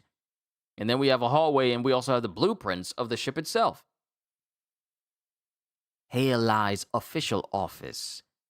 Yes, there's exposition, but I'm seeing more pages with less talking. Thank God! I'm so happy. And we have Wong. We have Wong, who's Wong, W-A-N-G. We have Wong, and it got you yawning. It's a whole bunch of talking, but I'm fine. I'm gonna push through it. We gonna get through this whole sessions. Don't even doubt that. Don't doubt that. Halai's official office that the military knows of is here in Tier 3. A platoon of the 4th Prince's personal army discovered the body of a warehouse guard, and the area is currently closed off. Right? Yes, they weren't in the office. Oh, snap. Wait, they're already... Bork and her friends are already meeting with the underbosses. Next, we find the secret hideout also in Tier 3 behind room 3101. Although this hasn't been confirmed. Nobunaga's group from the troop is heading there. In the meantime, we'll go after the pair Henry found. Capturing them alive would be best, since we don't know how the cops will react. But we'll work with what we get. Halai knows who we are, so we won't take part in the search. But we can turn ourselves in instead if you kill them. Did you explain the trap to the Phantom Troop? Of course. I asked if they had a strategy. They said it doesn't matter. Ooh! He basically just saying that, hey, it's a trap, but not for me. They all said it's a trap, but not for us. And then we have Phaeton, who's knocking on the door, because we have Finks and Nobunaga. The crazy thing about Finks is we haven't seen him use his Nen ability in a long time, ever since they started killing Chimera ants. Him just swinging his arm to build up power, and then he just one-shots the big gorilla Chimera all the way back when. We really haven't seen them fight at all. We haven't. They said it doesn't matter. The answer is always gonna be the same. If you don't got the money, your lady is... And then Phaeton is just holding a sword to this guy's face. So, should we go through this wall? No, the door might not be the only thing that activates the trap. And Let's try the bathroom. If the story checks out, the hidden room should be 4 to 5 times as large as this room. That means it should also be connected back there. I don't care if I don't care if it's a trap. As long as the trap sends us somewhere within the ship. But what if it throws us out into the ocean? These guys are thirsty for blood. They wouldn't blow an opportunity like this. But you got a point. The bathroom it is.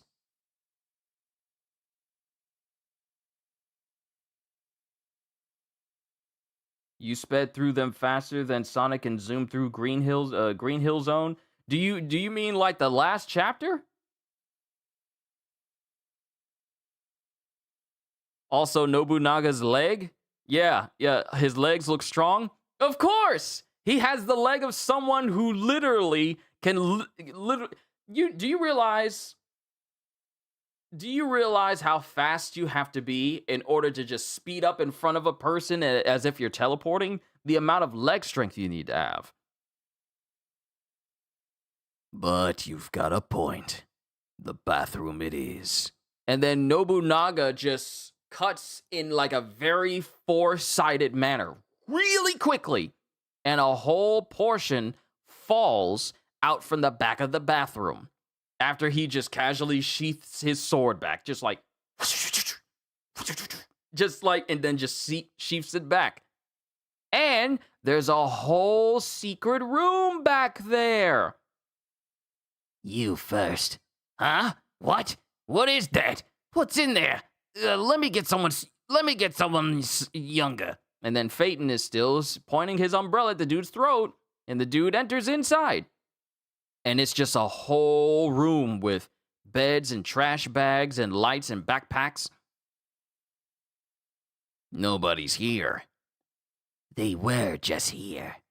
If they sensed us coming and ran, that makes them pretty perceptive, but it's inconsistent.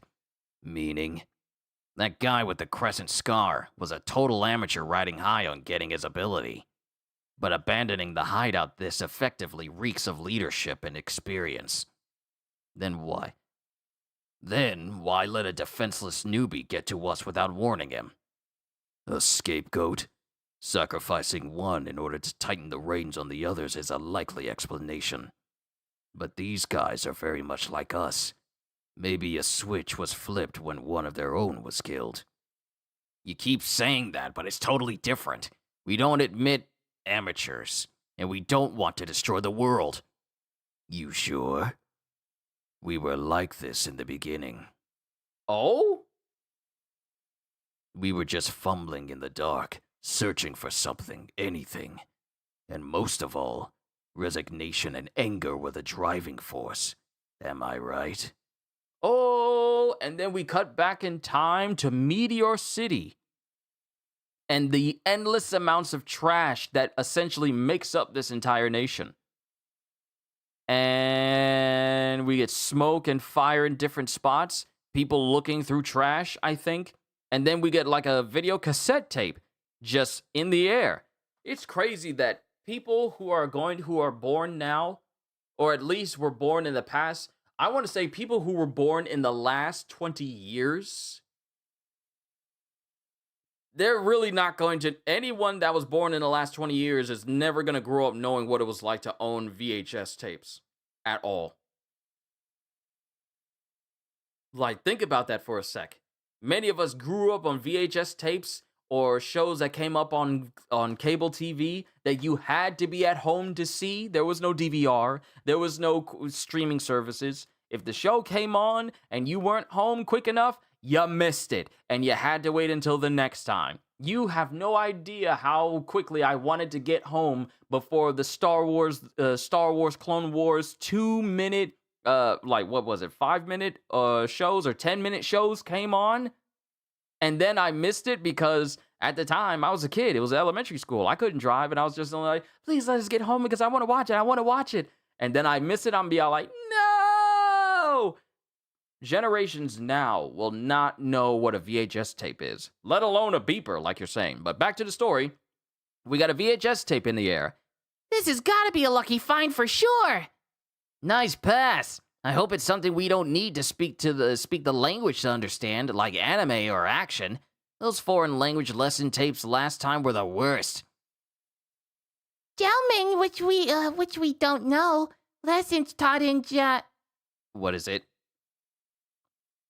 Wait a minute. What are you saying?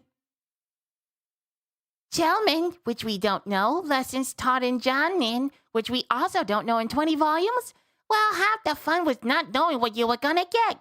If only this wasn't Uvo's territory. Uvo? Oh, snap! That's a young Shalnark! That's a young Shalnark! In that face! Is that Franklin? Hey, it's Franklin! It looks like Franklin! If only this wasn't Uvo's territory. We could spend more time searching. At least I know. Machi was watching us rummaging around. We might get in trouble later. Is that Shizuka? You stinking rats! How dare you take stuff from my domain? Or not? Or now? I've had it up to here. You're dead meat. But if you do as I say and give it back, I'll only kill you once. I'm pretty sure that's usually all it takes for most people, but it's the Hunter x Hunter world. If you keep running, I'll kill you 10 times over. No, I think one's enough. And then Machi is behind... Is that Uvo? Is that Big Uvo? Yeah, that's big. That's Uvo when he was younger as well. Wow, the troop when they were younger. If you keep running, I'll kill you 10 times over. He's such an idiot. If he's gonna kill us anyway, there's no way we're gonna do what he says. And all of a sudden, Shalnark gets hit in the back of the head because Uvo threw something at him. Perfect hit. You'll die 9 more times. Stay right there. And he jumps off of this big mound of trash down to where they are. Oh no! I was horribly wrong. That was not Shizuka. That was Chrollo. That's a young Chrollo. That's a young Chrollo with Franklin and Shalnark. Oh! Chrollo, you watch it. Chrollo, you watch it first. The stuff here doesn't belong to anyone. It belongs to everyone. Right. Hey, Uvo. Idiots who don't care about domains in a place like this can only be cured by death. And this is Franklin versus Uvo. A place like this, which one of us is the self-diminishing idiot? I'm always myself wherever I am. And Franklin and Uvo are just fighting each other. Chrollo, stop! Chrollo, go! And Chrollo is running.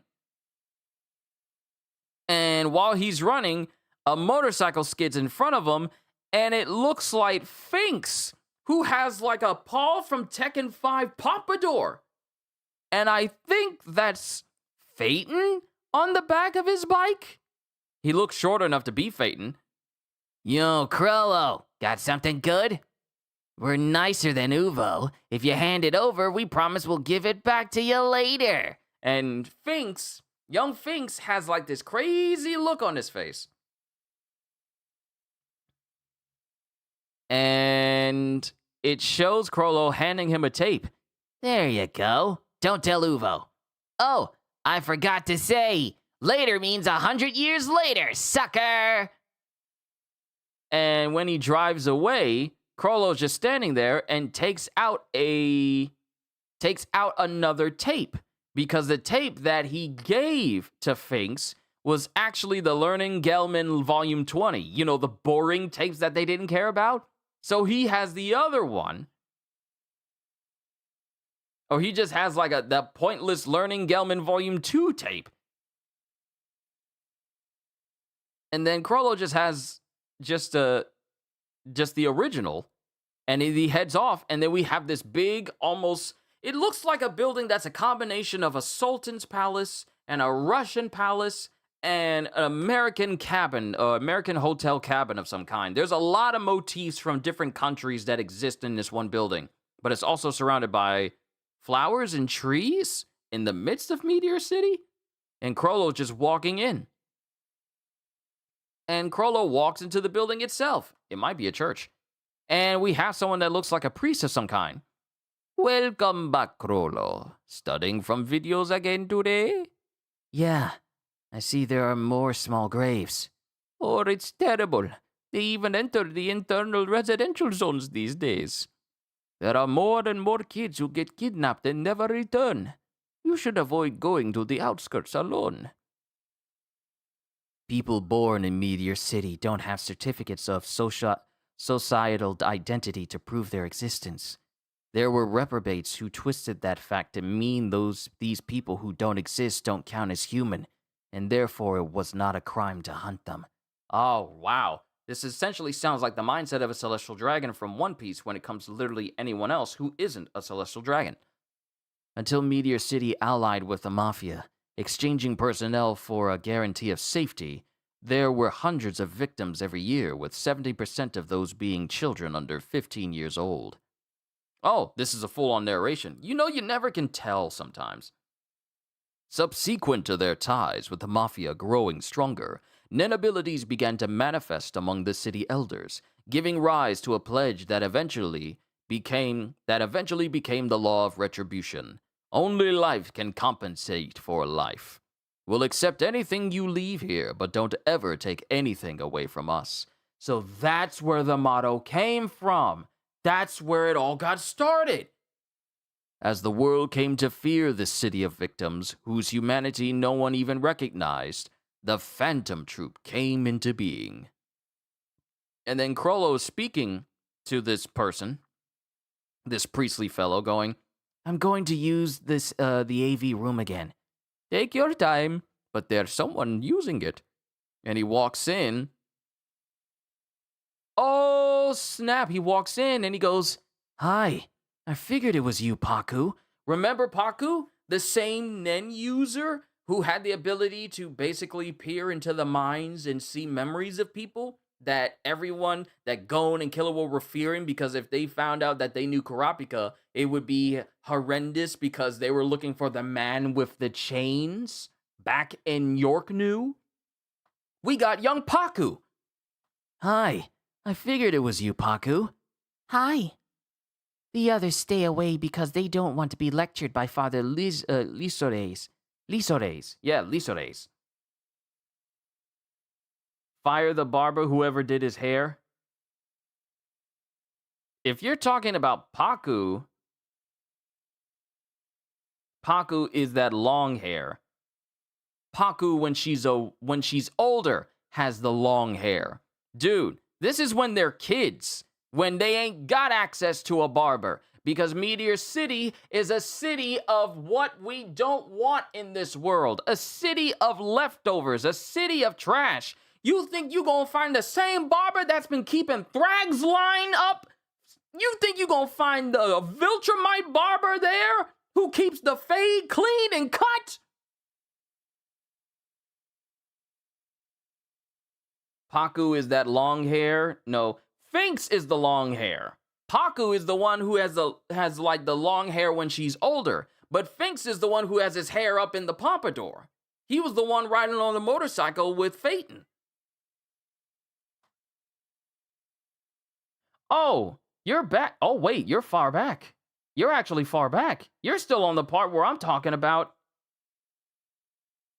Are you still on the part where I was talking about Finks? That was pages ago. We're already getting close to the end of 395. But the others stay away because they don't want to be lectured by Father Lisores. He also told me you were learning stuff from videos. I thought nobody would ever find me in the church. Please don't tell Uvo or Finks.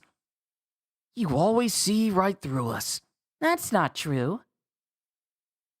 Finks' hair cut. His barber needs to be fired. Did you hear the part where I said they ain't got no barber? They living in a nation full of trash. You think they got barbers? You think they got clean clippers? You think there's a barber shop in this nation full of trash?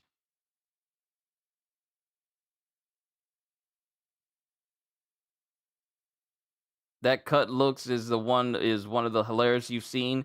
Oh, you're just talking about Finks's haircut in general. I thought you was back from me. My sincerest apologies. Forgive me. You always see right through us. I need to focus because I'm almost done with this chapter. You always see right through us. That's not true. And they're just watching it. And there's nothing. And it's a blank tape. It's blank? No biggie. Think of it as a new blank tape. You can speak Gelman and Janan already? Yeah, their grammar is similar, so once you learn Gelman, Janan is like a dialect. And the father is father, like father, like Father Anderson. He goes off on his own and he goes down in the basement apparently and goes, Lizoris reporting. Crollo is very inquisitive and quite studious. He shows a lot of promise. He surprises me often with his creative ideas. It might be interesting to bring him to the elders' meeting to hear his opinions. I see.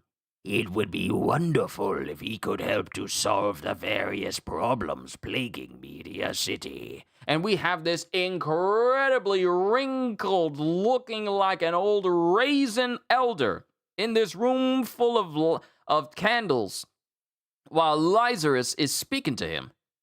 And then we get them watching another cartoon in another language. Whoa, is this the Power Cleaners? Yup, Mighty Sweepin' Power Cleaners, the global sensation. Go, go, Power Cleaners! Ooh, they've got some solution that they've never used before. They've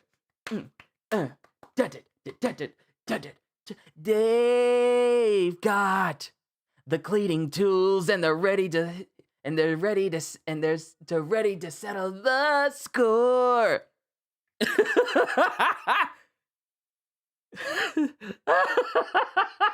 I'm sorry, it's ridiculous. Yup, Mighty Sweepin' Power Cleaners, the global sensation. They must have programmed the VCR wrong. I fast-forwarded about 10 minutes and there it was. This is amazing! Let's invite everyone over and watch it together. We don't even have to know what they're saying to enjoy it. Right. It would be more fun if we could understand. Sure, but... So, I have a favor to ask. What was this author thinking? I don't know, but this chapter is from 2022. 2022. So it was about a good 3.5 years ago when this chapter was made. So it was during that time. Sure, but... So, I have a favor to ask. You want to make a dub? You say the lines to match the characters talking. I'll translate and write out all their lines. I want you to do the voice of the pink cleaner. Is that okay? I suppose I can help my little squire. You always call me that, but I'm older than you. Sorry, it never seems that way. And I have another request. You want to ask Sheila and Sadasa, right? To dub the purple cleaner and the orange cleaner? The love triangles and exchanges between the female members are a big part of the draw, right? It's better to have 3 people acting them out for the chemistry. I love you, Paku. You don't have to flatter me, I'll convince them. Huh? It's not flattery. It's the truth. I mean it. Okay. And then apparently we get Sheila and Sadasa. I'll do it! That sounds so fun! I'll do it if Sadasa's going to do it. We're gonna show it next Sunday in the church hall. And we can't let Uvo and the guys find out before then. That idiot gets mad and loud when he doesn't get all the attention. Sheila, what book is that? The Swashbuckling Adventures of Devo Hunter. Dino Hunter. Dino Hunter. Dino Hunter. Dino Hunter. The Swashbuckling Adventures of Dino Hunter. Haven't you read that already? This is the only book I read because I'm gonna be a hunter someday. Shouldn't you read lots of books then? Leave me alone. I'll make it work. And then we get back with Crollo. Here are your scripts. Already? Just in the time I went to look for them? Sheila, you have to stop reading while you walk, or else you'll keep getting hurt. You mean you're going to do all the other voices? I want to be Orange! Yeah, we can get started right away, and if we recruit any more people, there'll be a bigger risk that we'll be found out. Crollo should have been born someplace else. Yeah. Orange is full of energy. That's why I picked her! And then time passes, and we get a black van that's open. And someone steps outside, and we have people with bags over their heads and ropes around their wrists inside the van. And this person is speaking to another, and the black van drives off. And the last panel we get is essentially Crollo, Sarasa, Sheila, and Paku dubbing their lines while they're doing this for the mighty sweepin' power cleaners. And that's the end of chapter 395. Perfect timing because family's home with food. Time for me to go ahead and get food, eat food, taking my lunch break, and then we'll be back to finish the rest of the chapters. Onwards to 396 after I'm done, everybody. Hold tight. Yes, let's get back to it. And of course, like I say before, this is all going to be cut out. We pretty much ended chapter 395 with Crollo, Sheila, Sarasa, and Paku dubbing over the lines of the mighty sweeping power cleaners. Onwards! That's the end of chapter 395. Onwards to chapter 396. We're starting to wind down with them now. So let's go ahead and change this to 396. I apologize if I took too long. But chapter 396, Founding, Part 2. Oh, this really is... Okay, now I get the naming of the last chapter. This is the founding of the Phantom Troop. And also how they got as strong. Ooh, what'd be crazy if we learned how they all got as strong as they did. And how they all gathered as much strength as they did. And how they became as ruthless and where they got their ideology from. That's what I'm curious about. But chapter 396, Founding Part 2. We're going to have a special screening for our regular assembly. Please join us, everyone. And the pastor is there. The Father Lizoris is here. Welcome. Have a snack. Have as many as you want. And Crollo is helping serve some of the kids. And mind you, some of these kids are impoverished and whatnot. You had your lunch break as well. Ham, pork chops. Ooh, Sonic, that sounds nice. Have as many as you want. And then someone comes up behind Crollo and goes, "Hey, Crollo, I hear you're making good use of my video." And it's Uvo. "I'm really pumped up today for after the showing." And we get Finks. And Phaeton showing up. "Hey, yo, Crow, if you still have the energy after Uvo's done with you, we should play soccer." And Crollo's just standing there, and then a little girl walks up to Finks.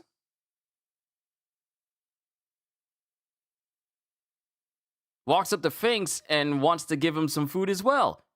"What? Is that for me?" "Help us hand out the snacks." "Huh? Why me?" And the pastor's looking back. Father Lizoris is looking back. And Finks just relents and goes, "Hey, if you haven't gotten a snack yet, take one." And then I believe this is Sheila. Or Sarasa. I think it's Sarasa going. "Finks is kind at heart, so it'll be fine. I'll take care of Uvo, too." Okay. Then we have Sheila going, "You're everyone's little brother while the littlest still has to protect you." Ugh. And then we have, I believe, Paku going, That's how it should be, Crollo. I know you bring flowers to the church every day for the graves. I like you just the way you are. thanks. The screening is about to begin. Please take your seats. And then all the kids are getting ready to sit down, and they're in this big auditorium, and they got like a big screen in there. And then it plays. And it's the Mighty Sweepin' Power Cleaners. Huh? Hey, is that? Mighty Sweeping Power Cleaners. Let's get sweeping. Oh, wow. It's the Power Cleaners. That's awesome. They call it Tokyo Land, even though it's in China.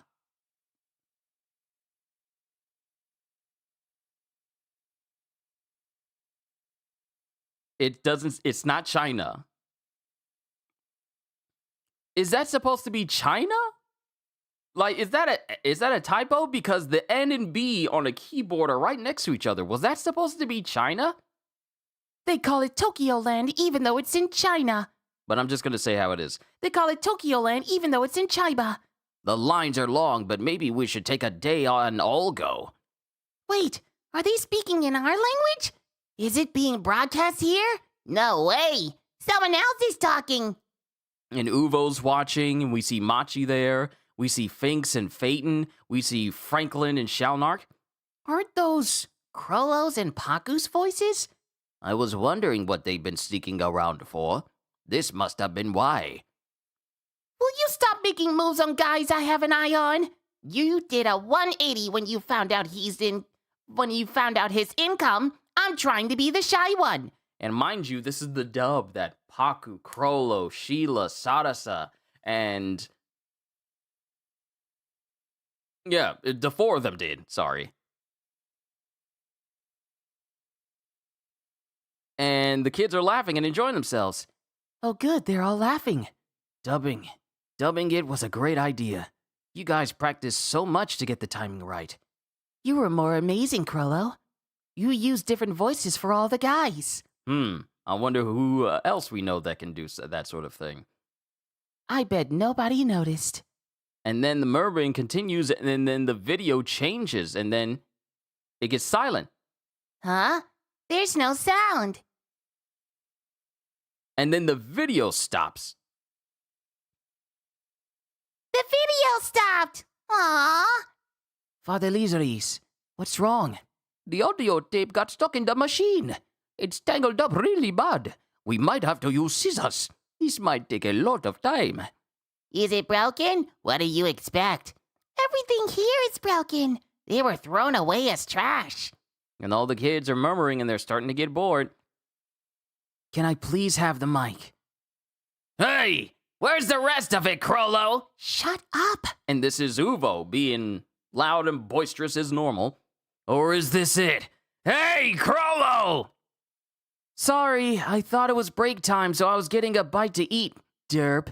Then I got an upset stomach and had to go to the bathroom, derp. Well, we couldn't show any of that. Sorry, derp. Now, where were we again? Hey, Blue Cleaner! Blue, where are you? That's the yellow cleaner's voice! Wow! A kid the same age as us was doing the voice? I wish you'd send some of those nutrients to your memory storage. We're about to go rescue Pink, who was captured in the Vandal monster's trap, remember? And all of the kids are confused at Crollo doing all the voices that they just heard, because they don't know it was Crollo dubbing over the voice. Even Uvo's taken off guard. Huh? What? He's Blue's voice too? No way! And Red and Green and the monsters? And then he puts up his hand, and everyone gets quiet. We're gonna resume our mission on the count of 3. Are you guys ready? And then the whole crowd is cheering. 3, 2, 1. That's our hideout! Let's go, Green! Red, hold on! We have to wait for Blue and Yellow, and he's not listening! She got tricked by a hottie and got caught? Her dirty mind is a disgrace to the power cleaners. Oh yeah? Didn't I see you flirting with said hottie too? There you are, evil Vandal monster Graffino! Get your filthy hands off the paint cleaner! Yeah! You're doomed now, my pathetic power cleaners! And mind you, Crollo is the one doing the voice of the monsters. And all the kids are just taken aback by his own voice acting ability. Even Uvo is taken back by it. And all the people that would become, oh, I'm just now noticing Nobunaga's in this group too. Everyone is taken aback by his own voice acting. Finks, Franklin, Shalnark, Phaeton, Machi, Nobunaga, Uvo. The death metal monster's mad Skara put the pink cleaner under our spell, and you will suffer the same fate. All of humanity, all of civilization will be covered in grime. All hail Disgust King!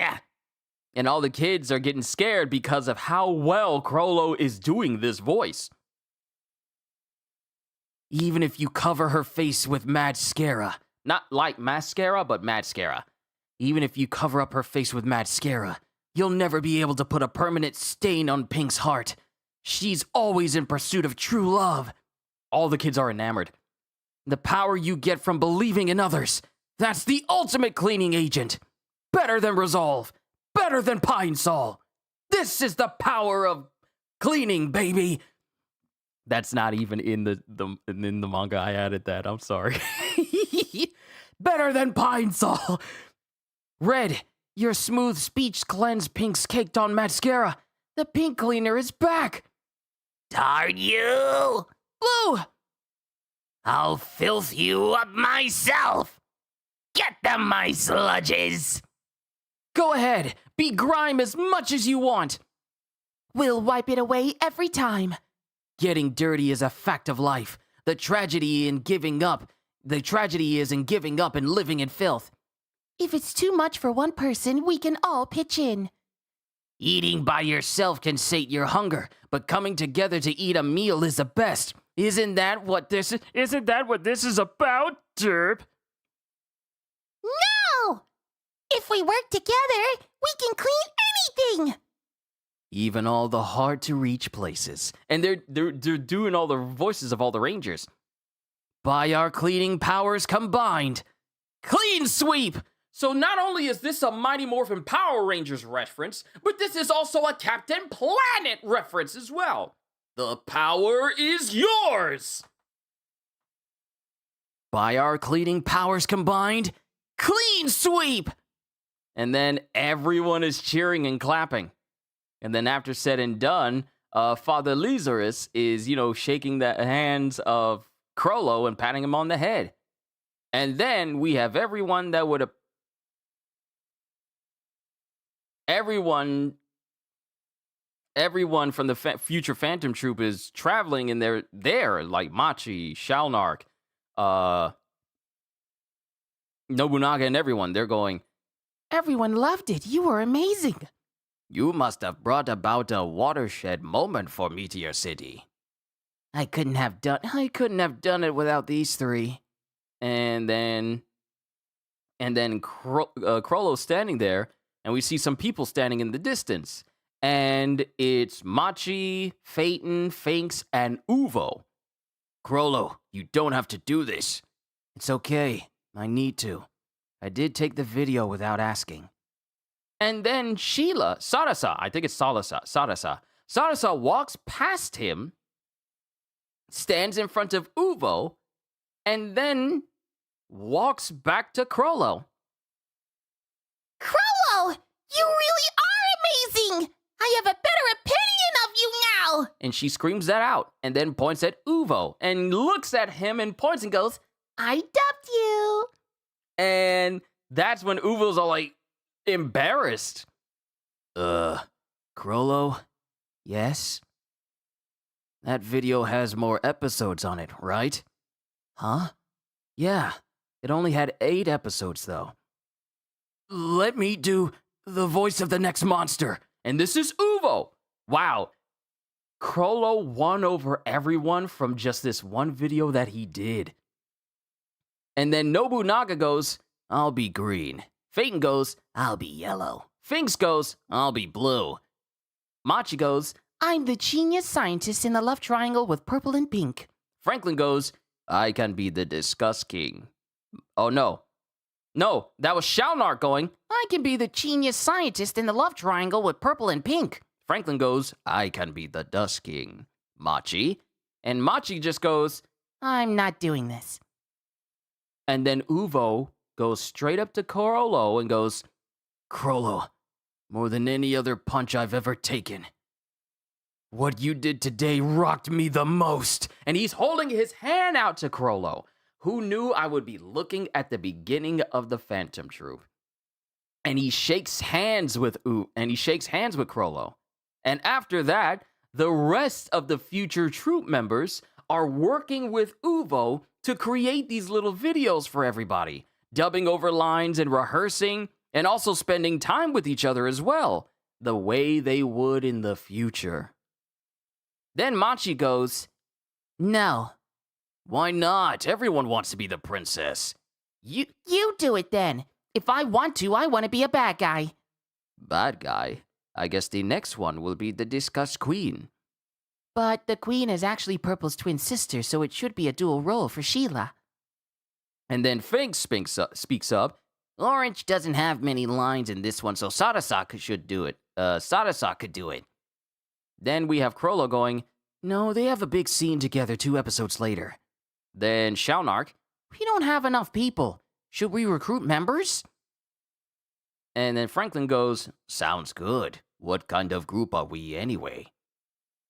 and then Uvo goes, A theater group, of course. Nobunaga? It feels more like a touring company to me. How about a troupe then? Oh, this is the origin of the Phantom Troop. How about a troupe then? But we don't have the means to get anywhere. Don't sweat the details. We can start by walking. A troupe it is for now. We just can't be a troupe. We need something like the Something Troupe hereby presents a performance. We're recruiting for the Something Troupe. Now I'm suddenly motivated. And then Finks, It would be great to find the rest of the episodes. I'm trying, but looking for something specific is like looking for a needle in a haystack.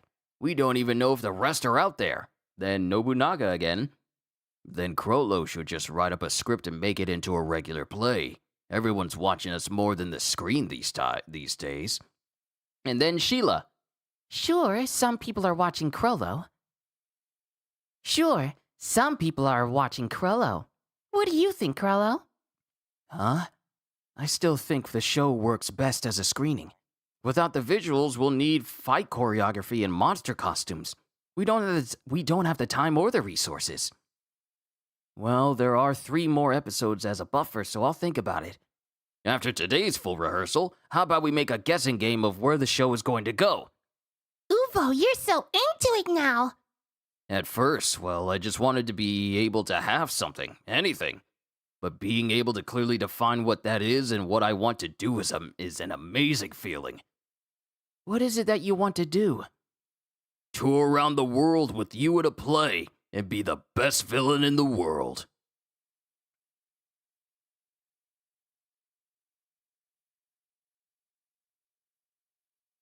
And then it cuts to another location. Huh? Where's Sadasa? She left. She got sorting duty today. What? By herself? Her hamlet is close by, so she'll be fine. Orange only has to answer the phone and say her catchphrase, so she's not needed at rehearsal. She'll be busier for the next rehearsal, so she swapped shifts. And it shows Sadasa walking through the fields of trash by herself, humming to herself, thinking, They'll be so surprised if I end up finding the tapes. There was a pile of them among the corporate dump by Uga Forest that nobody knows about. I've memorized what power cleaners looks like in Gelman Standard. So I just need to find the tile. and then it shows that same van. I think this is a human trafficking van. And it comes through the fields as well, though not in the same direction as Sadasa. They're getting more vigilant here. Yeah, We've made the quota for delivery. The era of hunting here may be coming to a close. If we find one last one, we'll make sure to have some fun. Oh no. And that's the end of chapter 396. Onwards to chapter 397. I got a bad feeling. I have such a bad feeling. We're getting there. We are definitely getting there for these chapters, but Chapter 397, Founding Part 3. We're going to have another special screening of the Power Cleaners this week. Please join us, everyone.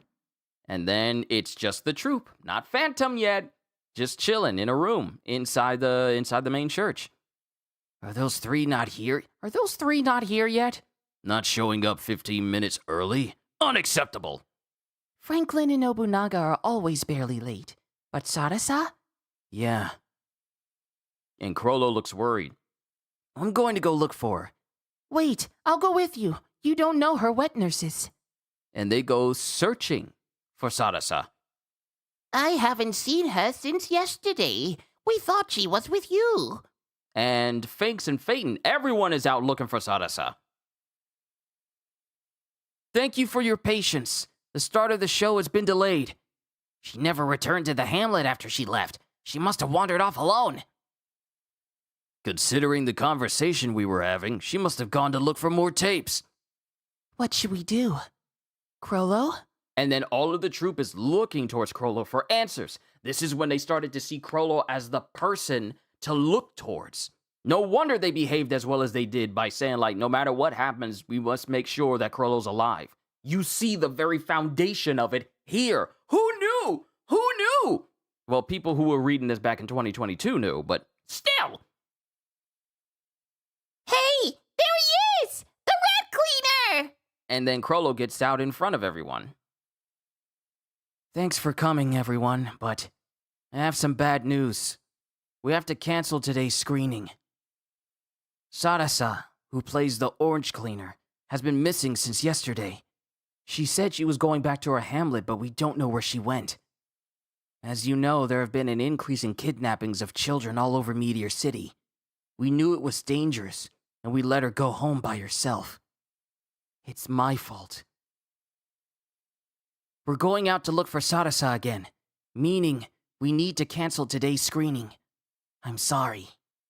And he bows. And then a kid steps up and goes, Red, I'll help look. Me too! Me three. Yeah! all the kids want to help look for her. Thanks, but it's dangerous. Gather by the hamlet. Talk to the wet nurses first. Ask the factory chief, and the men will help too. Tell him Chrollo's asking for help. Nobody would refuse. And this is Uvo piping up to get everyone geared to help look for Sarasa. We'll be the ones to find Orange. Yeah! Red, let's go find Orange. We can do it if we work together. Chrollo, go with Uvo. Use my bike. And this is Finks saying use my bike to go help look for her. Yeah! Chrollo, don't cry. We'll find her. She must have gotten hurt and got stuck somewhere. And Chrollo's eyes are just filled with tears. And he's just tearing up going, yeah. And then we get Uvo on a bike with Chrollo, searching everywhere for her. The whole troop is searching for her, including extra kids too. We got a shot of Finks and Paku, and then they find tracks, and they apparently find Sarasa's locket on the ground. And then Uvo and Chrollo are looking in one direction, and we see a forest in the distance. The forest. She might be there. And it's raining outside, so this is already going to be bad. This is already going to be bad.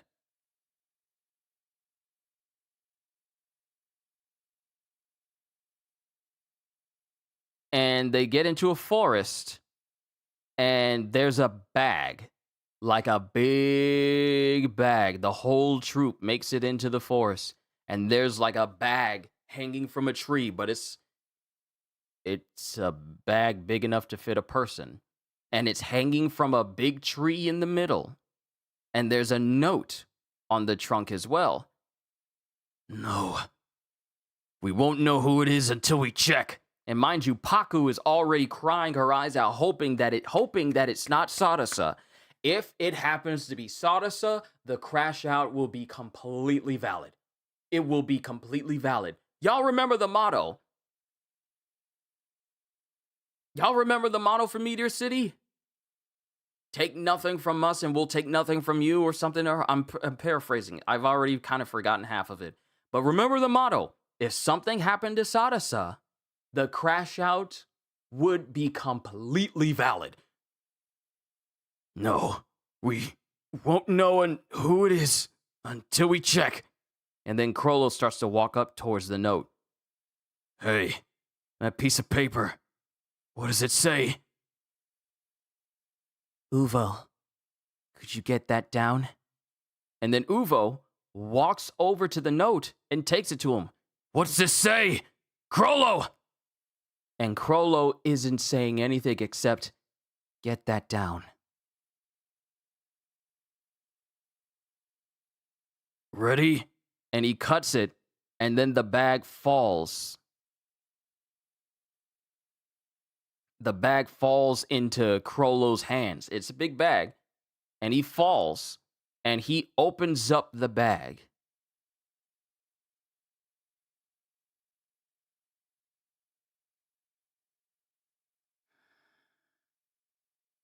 I was really hoping.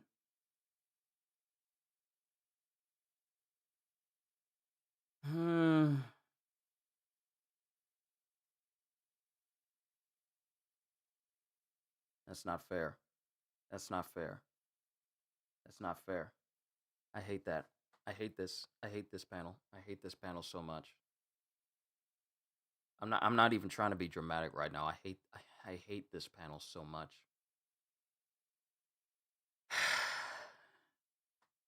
He opens up the bag and we see a head along with what appears to be many body parts cut up around, because there's no way a human leg could extend that far upwards. We see a head basically with hair styled just like Sadasa's. And Krollo just looks in horror. And there's a note literally stapled to her head.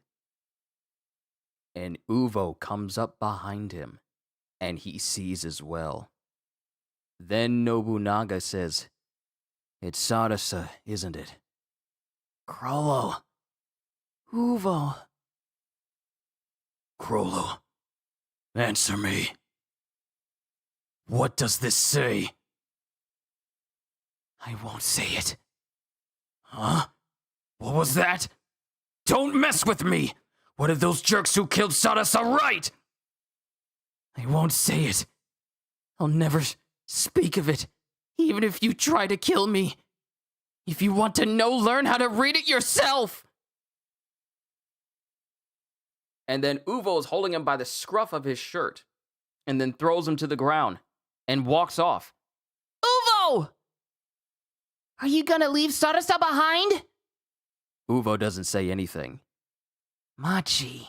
because Machi is holding the bag of Sadasa. Come on. We need to take her home. We can't leave her like this. It must have hurt so much. She must have been so scared. I'm sorry.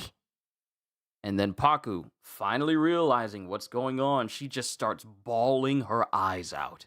This went from being such a happy moment when the kids were enjoying themselves to literally one of the darkest chapters I have read in this whole series. Darker than Kite dying. Darker than anything else I've seen in this whole series. This has gotta be the most gut-wrenching. More gut-wrenching than Gon finding out that Kite is truly dead and there was no way that Pito was going to be able to restore him. This is by far the darkest chapter. But Paku's crying along with Sheila. Oh, okay. She wasn't diced up, okay? She wasn't diced up.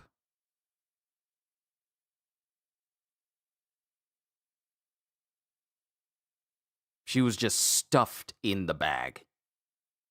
Because in the funeral parlor and in the church, she's in a coffin, her body's still whole, and she looks just as good as new. Wow, she's so pretty. She looks like she's still alive. It's called embalming.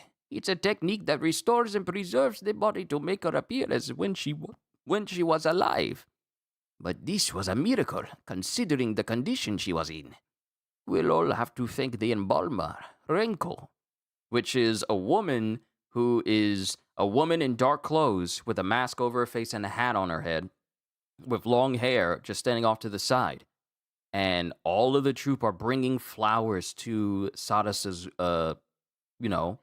casket.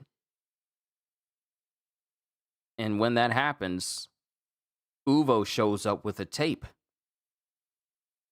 Let's have Sadasa hold on to this. We've memorized the whole thing anyway. And everyone is kind of smiling. And then Machi walks up to Renko and goes, Renko? Could I learn that too? The embalming thing. No, my embalming isn't a technique but a special ability. Is it related to the light around your body? You can see aura? and then Renko looks at Machi. Such pretty eyes. Ugh, precocious kids. Come any time after you get permission from your wet nurses. Get on the last bus. Tell them you want to go to Kirimori Valley and show them this. They'll take you for free. And it's like a ticket with a tassel on it of some kind. And then Renko leaves. So it wasn't truly embalming, it was a Nen ability that restored Sadasa, which means that she actually was cut up, but Renko's Nen ability allowed her to put Sadasa back together again. Because the way from what we could see from the bag of Sadasa, she was not exactly in a state where it would be possible for anyone to be bundled up in that bag and still be whole. So, definitely an inability. But Machi is just looking, going, Aura. Then we see the grave of Sadasa in a grave with a whole bunch of other child graves. And we have Uvo and Krollo. Uvo, will you wait 3 years?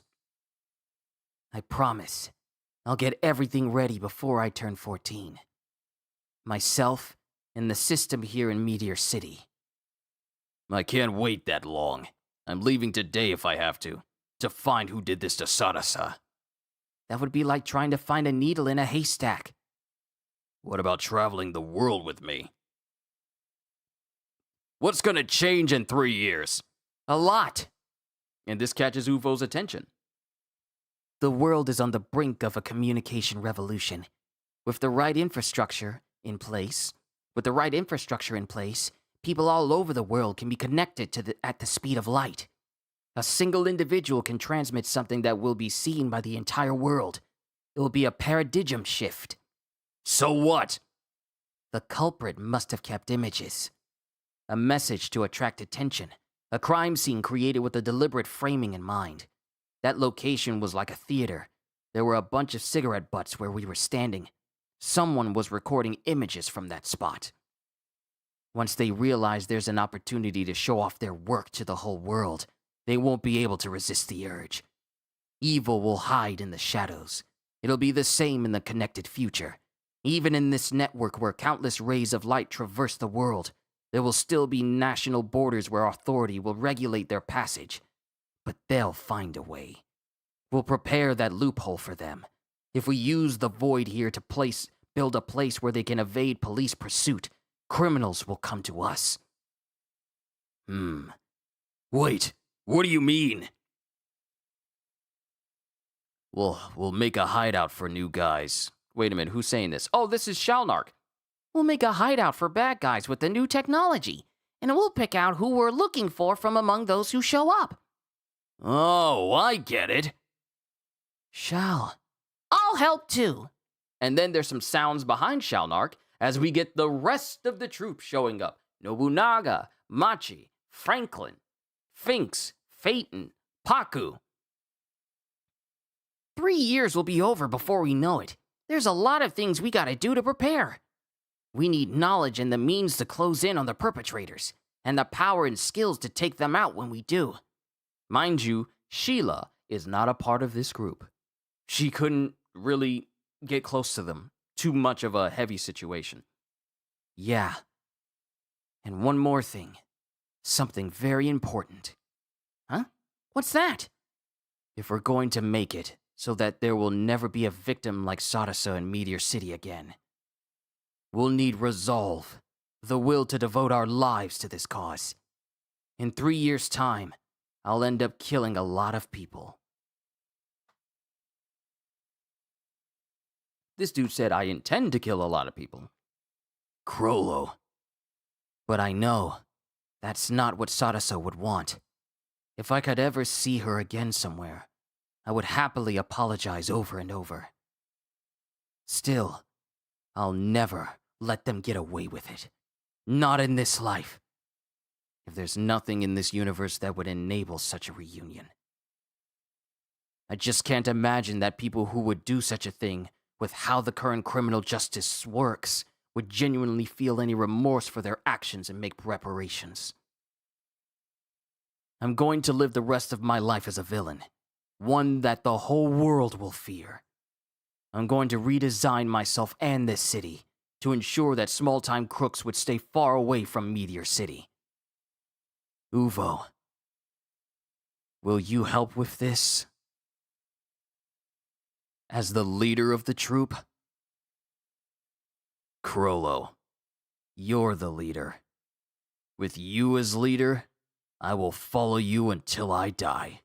And then everyone who would later become part of the Phantom Troop, they all raise their fingers in agreement. And then we have Crollo when he was a kid. And then Crollo as a young man, as we have basically everyone together in more or less kind of the clothes that they would more or less wear, except for, Shalnark and Franklin and Phaeton. And it ends the chapter with Crollo saying, "Together, we are the spider." And that's the end of chapter 397. I told y'all, Crash Out, completely valid. Them doing what they do because of what happened to Sadasa and making sure that it never happens to anyone in Meteor City again, completely valid Crash Out. Hey, knowing how they were formed they were fully formed and locked in together because of Sadasa, I completely understand. That was the end of chapter 397, onwards to chapter 398. We're almost done. My good, I didn't think that chapter would be as heavy as it was. I did not expect that whatsoever. But it was a good chapter. Also, is chat not synced up? It's still showing the same thing.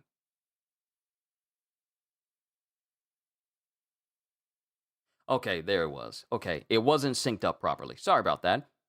And now we're back in the present. Chapter 398, Search. And we're back in the hidden space that Nobunaga cut into on the giant black whale ship. After I open this, can I go back to my room? No, go inside.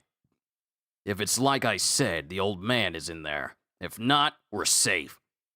You saying the old man the Mafia saw is a teleporter? You get sucked away when you get within X number of meters of the old man's stubble. The ability is half lookout, half trap. That's a stretch. Teleportation is an emitter ability and incompatible with conjurers, unless the person himself is there and not just a conjured double. Conjurers are suited to creating a room with complicated rules, but a combo with teleporting people is pretty much impossible. The old man was just a lookout. The trap was made by someone else. Shut up. He could be a specialist. Yeah, right, moron.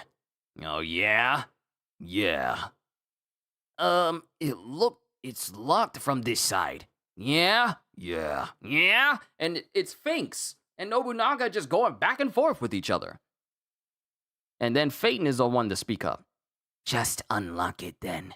Next time you ask stupid question, I make you 2 buttholes, okay? You definitely don't want that to happen. And then dude unlocks the door. Excuse me? And it's a bathroom.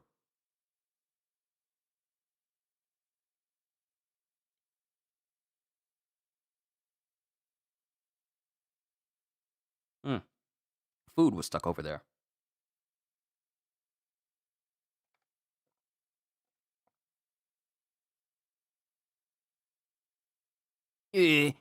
Nobody's here.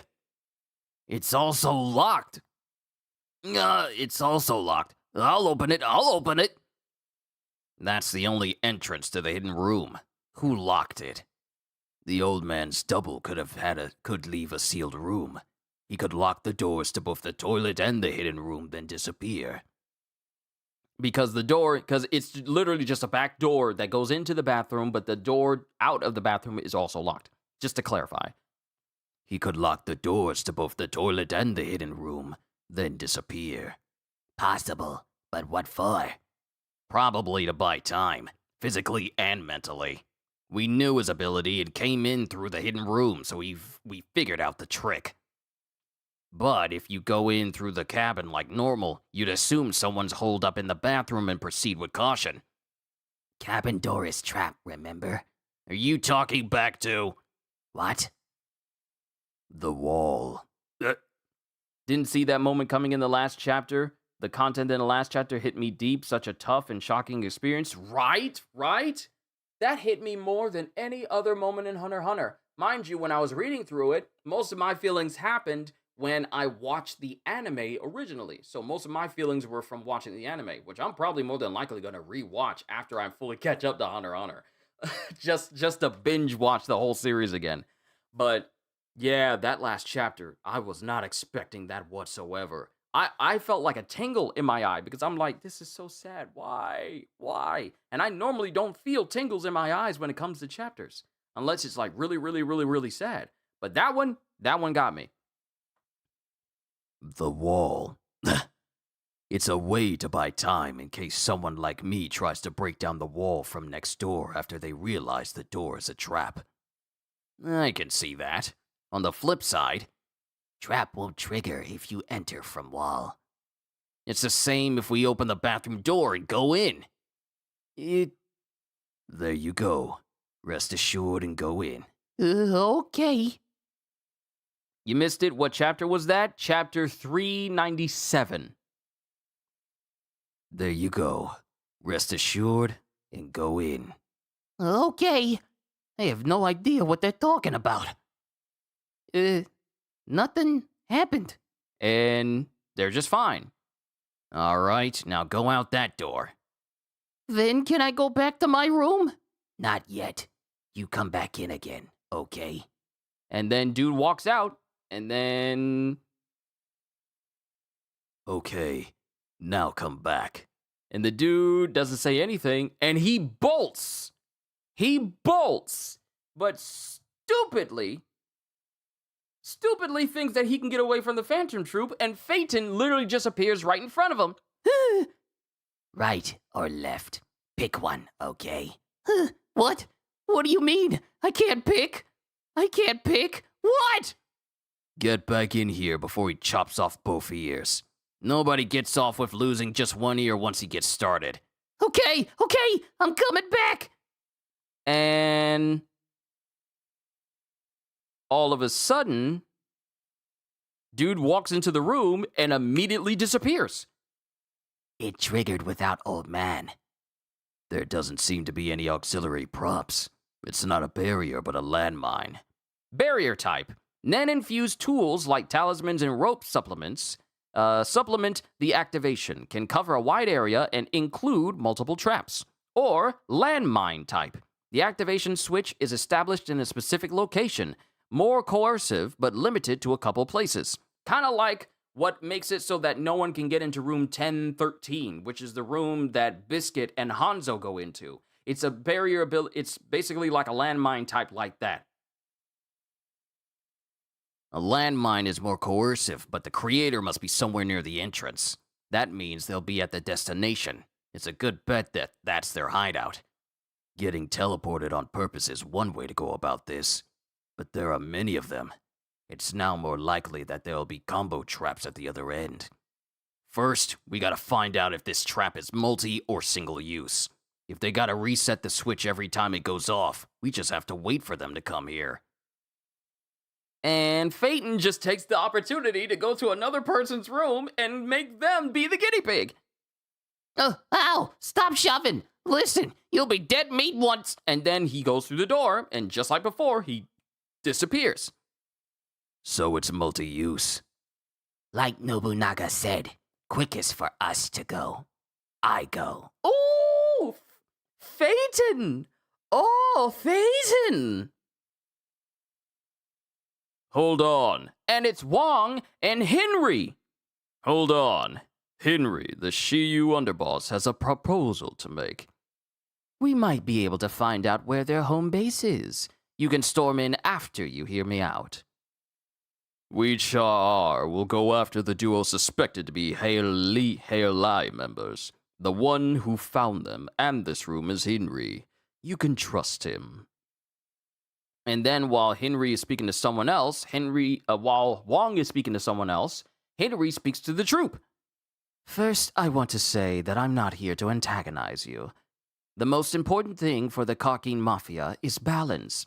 Hail Lai is trying to tip it, so if you're going to crush them for us, I'll gladly help.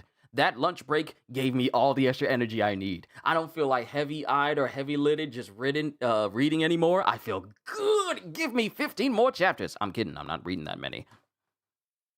Hail Lai is trying to tip it, so if you're going to crush them for us, I'll gladly help. Thanks for your offer, but we're raring to go. Not so fast. I'm not. How you find their home base? A homing device. We plant this on our bait and find the destination. It's worth trying, no? You know they're running a slaughterhouse on the other end, right? If we send a civilian, it will take all of 5 minutes for them to kill our bait, search the body, and find the transmitter. Yeah, that's where we use my ability. I can transform tools and devices into living things. A transmitter into an oyster. The bait swallows this whole. They can even be cavity searched without a problem. But it'll return to its original form once the aura is used up. If the mass is either too big or too small, it's not as fuel efficient. At this size, it'll last about 2 hours. These two are your favorite? Are you talking about Henry and Wong or Phaeton and Finks? It'll last about 2 hours. Not bad. A hybrid plan for those who want to go and those who don't. One of you swallow this and... Both Nobunaga and Phaeton have moved away. Oh, Nobunaga and Phaeton. Okay, I gotcha. But both Nobunaga and Phaeton move away from Finks. Huh? Those shellfish, man. I got food poisoning once and now they make me nauseated. I no eat anything someone else touch. Plus, he talked directly over it. Hard pass. Don't worry, I don't expect you to trust me that much. I have the bait in mind already. Me. And then he swallows the oyster. Shocking pretty much all three of them. Here's the receiver. It can't pinpoint a specific location, but it'll tell you the general direction and distance to the transmitter. The closer you are, the higher pitch the sound will get, the shorter the interval, and the color of the light bar will get redder. This is what it looks like at 0. It reaches the signal at a maximum radius of 1 kilometer, but there's no Z-axis indicator. When the sound is close but the direction is unstable, it means the transmitter is above or below you. If I get killed and dissected, it's a bust. I'll try to at least save the transmitter before that happens. The rest is up to you. And then he walks in.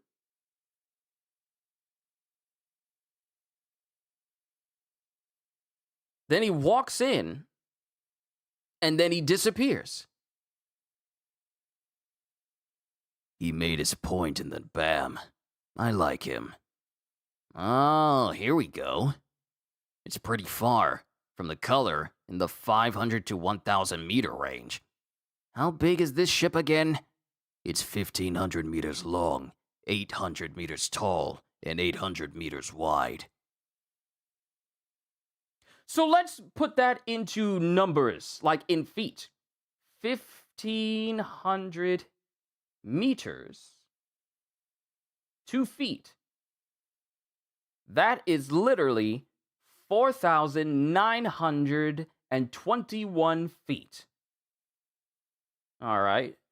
So now let's switch that to 409,021 feet. 2 miles. 0.9 miles tall. So it's almost a mile high. This ship is almost a mile high.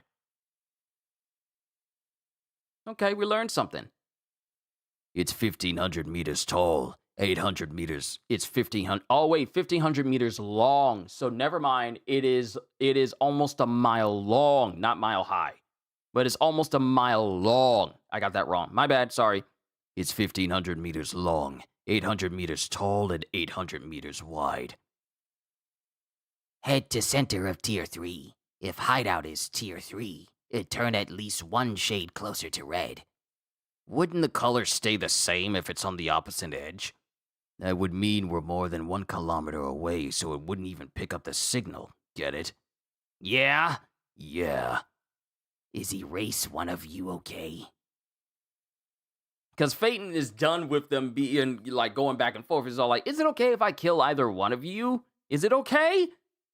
Then we get like this energy inside of this room, and then Henry teleports in and he's on the ground. Like he looks like he's teleporting in standing, and then all of a sudden when it dissipates, he's just lying on the ground suddenly and he struggles to get up.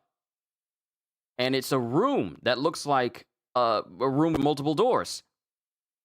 And it's very dirty. Nobody's here. And he's looking around. We see like hoses out of the wall. We see multiple doors, arrows pointing everywhere. Fresh blood on the floor. I need to stay on high alert. They must have interrogated the ones who came before me and realized we were on the way. Then he has this feeling, this tingling in the back of his neck, and someone starts running towards him. No, he jumps away because it's Nobunaga who appeared behind him. Huh? Nobody's here. Not what we imagined. Mr. Nobunaga, why are you here? To help out, of course. The chances of you surviving will be much higher this way. He ain't wrong. You going in by yourself, as capable as you may be, that's one thing, but you go in and a member of the Phantom Troop is with you, your survival chances go up significantly higher. The chances of you surviving will be much higher this way. The other two were against it, too distrustful. They told me to kill you if you utter one word about how you knew I'd come. Well, I never considered the possibility that you're setting us up. Also, more speech? 'Cause it'll have a double meaning. Alright, they told me to kill you if you utter one word about how you knew I'd come, 'cause it'll have a double meaning. Well, I never considered the possibility that you're setting us up. A trap that depends on us trusting someone we just met would be too good to be true. So, now what? You can decide our next move, wait or act. Oh, could you tell me your name again? Sorry, I had zero interest in remembering when you had said it. And then Henry's just looking at him and goes, It's Henry. There's no correct answer because we won't know unless we try. What do you say? oh wait, There's no correct answer because we won't know until we try. What do you say? Act. Just because. Awesome. I like it. and then Nobunaga just walks up to a wall and puts his finger on it. Remember, this is how he was sensing where Gon and Killua were back in the apartment complex in the old dilapidated buildings when they were trying to listen for people. That's exactly what Nobunaga did before he even started using his own end to sense where they were. He did that before. And he puts his finger on the wall. This is their home base. No doubt about it. How? Just watch. And he rapidly slashes the wall, leaving large slashes in it. But then the slashes start to heal themselves, like the cracks start to reform and reseed as if he never cut the wall at all. What the? It's protected by Nen? Right. Conjurer, transmitter, transmuter. Could be specialist too. A place prepared by Nen that's tough to destroy. Happens all the time. The fact that he's just speaking about it so casually means that he knows how to get past it. The sturdier it is, the closer its creator. That's how contracts generally work. It can't be cut with my sword. The creator is somewhere inside this contraption. And then it just has a solitary panel with Moreno. She's just right there. The video I reviewed also made it seem like they were using this trap as a passageway. There's no doubt this is their home base. Yeah, that means their security will be tight. We'll have to search for the ringleader the old-fashioned way. Let's start by opening all these doors. Enter them later. I'll start over here then. No, I'll open them all, so watch me. We can't risk one of us disappearing while the other isn't looking. And if you see the moment I get caught, you might figure out the trigger. All right. And then Henry just starts opening doors, each one. A shower room, a bathroom, 3 toilets, a big family. If we wait here, they might have to come do their business. Act. I'm sure you'll be able to defend the transmitter even if I die. It's Nobunaga. No need to be formal with me. All right. And then he goes to open up a door, and it's a room with clothes inside. And we've seen this room before because it's the room that they all were operating from. You know, the place where the short, stout dude tried walking up to the door and he got teleported away and then immediately stabbed in the neck by some other person, and they took his clothes and started to fold them to repurpose them. This is the laundry room. And that's the end of chapter 398. Onwards to chapter 399! We are almost within the last 10 chapters of Hunter x Hunter, where it stopped almost 2 years ago. We're almost there. I am so happy. When we get to chapter 400, that's when you know we're in the end game for me fully catching up. But chapter 399... Expulsion. And it is the same room where dude was stabbed. They got his blood sitting on the table, but in true fashion, oh wait, is he still there? Because his body is completely blurred out with mosaic. It appears unmanned, but someone was just here. I like how you voice Nobunaga. I felt that this voice was... And the thing is, I watch a lot of anime in dub because sometimes I'm playing a game and I just want to hear while I also occasionally look. But when I hear English voices in series, I try to match them as much as possible. Female voices is where I have, trouble the most, so I try to do my best with that. But thank you, CDs. I appreciate that. It appears unmanned, but someone was just here. It was like that in the hidden room, too. And then he senses something. So that's it. Darn it. We screwed up. Huh? If they were expecting us to come through the wall, we should have assumed the guys in the adjoining rooms were in on it too. They were occupied? Yeah, we used them to figure out the trap, but that was the wrong call. If they were Hey or Lie, we basically broadcasted our approach. Well, it's true there was no body on what looked like a dissection table and no fresh blood, but they could have been captured and taken to another room. They could have questioned them to find out we were coming and postponed killing them, or those particular neighbors showing up might have even been the signal to evacuate. Cost performance-wise, it's safer and cheaper to use amateurs as a warning system rather than their own people. I see. Are you trying to make me feel better? No, there's just no point in speculating. Don't worry. I am still calm. I'm not worried. Focus on this door instead. Yeah, this one is the most suspicious. If it won't open, we'll know it's trouble. And then he prepares to open the door. And if it does open? Even worse. And then Nobunaga starts coating his body in Nen. And then he opens the door, and there's all of them sitting inside the room. And they're just chilling. People can just do whatever they want. Nah, the unifying element is crucial. I like camaraderie, but unity is too stifling. It's in how some people take it, I suppose. I get it. I like the solidarity you get in an organic way. Meh, too sappy. See? But when the mood is perfect, even the waiting pumps me up. They're not even paying attention to the fact that Nobunaga and Henry just walked in. But when the mood is perfect, even the waiting pumps me up. That's why I don't want to be dictated on when and how to be pumped up. Yeah? Scripting the calls prevents people from getting too wild and ruining the mood. Hey! This is the Hair Lie hideout, and you guys are members, correct? What's up with him? Barging in here like he owns the place? So, it's the most realistic to work the calls in to the best of the first and second show. They're just not paying attention. Just ignoring him. We do this? But they limit the playlist and the performer's intent too. Yeah, maybe they're okay some of the time. Yeah, and the trap in the door is confirmed. They don't care because we can't go in from here. The best course of action is to stand here and kill time.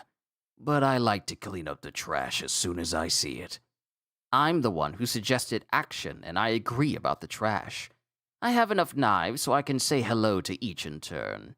And then proceeds to throw the knife into the big guy with the swept back hairstyle. He throws it and it lands in dude's head. And he just goes, "Ow." Whoa! It's stuck up in the hill. It's stuck up to the hilt, dude. And dude stands up, knife in head, and walks towards Henry. And then takes the knife out. Mind you, he takes the knife out and then crushes the knife. But the blade is gone. The blade is gone. And then he's looking at the dude's juice can. He's looking at the dude's soda can. It's through the can he was holding. Displacement? Someone incompatible right off the bat. Probably a counter type. But there are so many possible conditions we can't narrow the ability down. Hey! Can you test again? Sure. And then Henry gets another knife and prepares to throw it. We were told not to engage. And Henry throws a knife.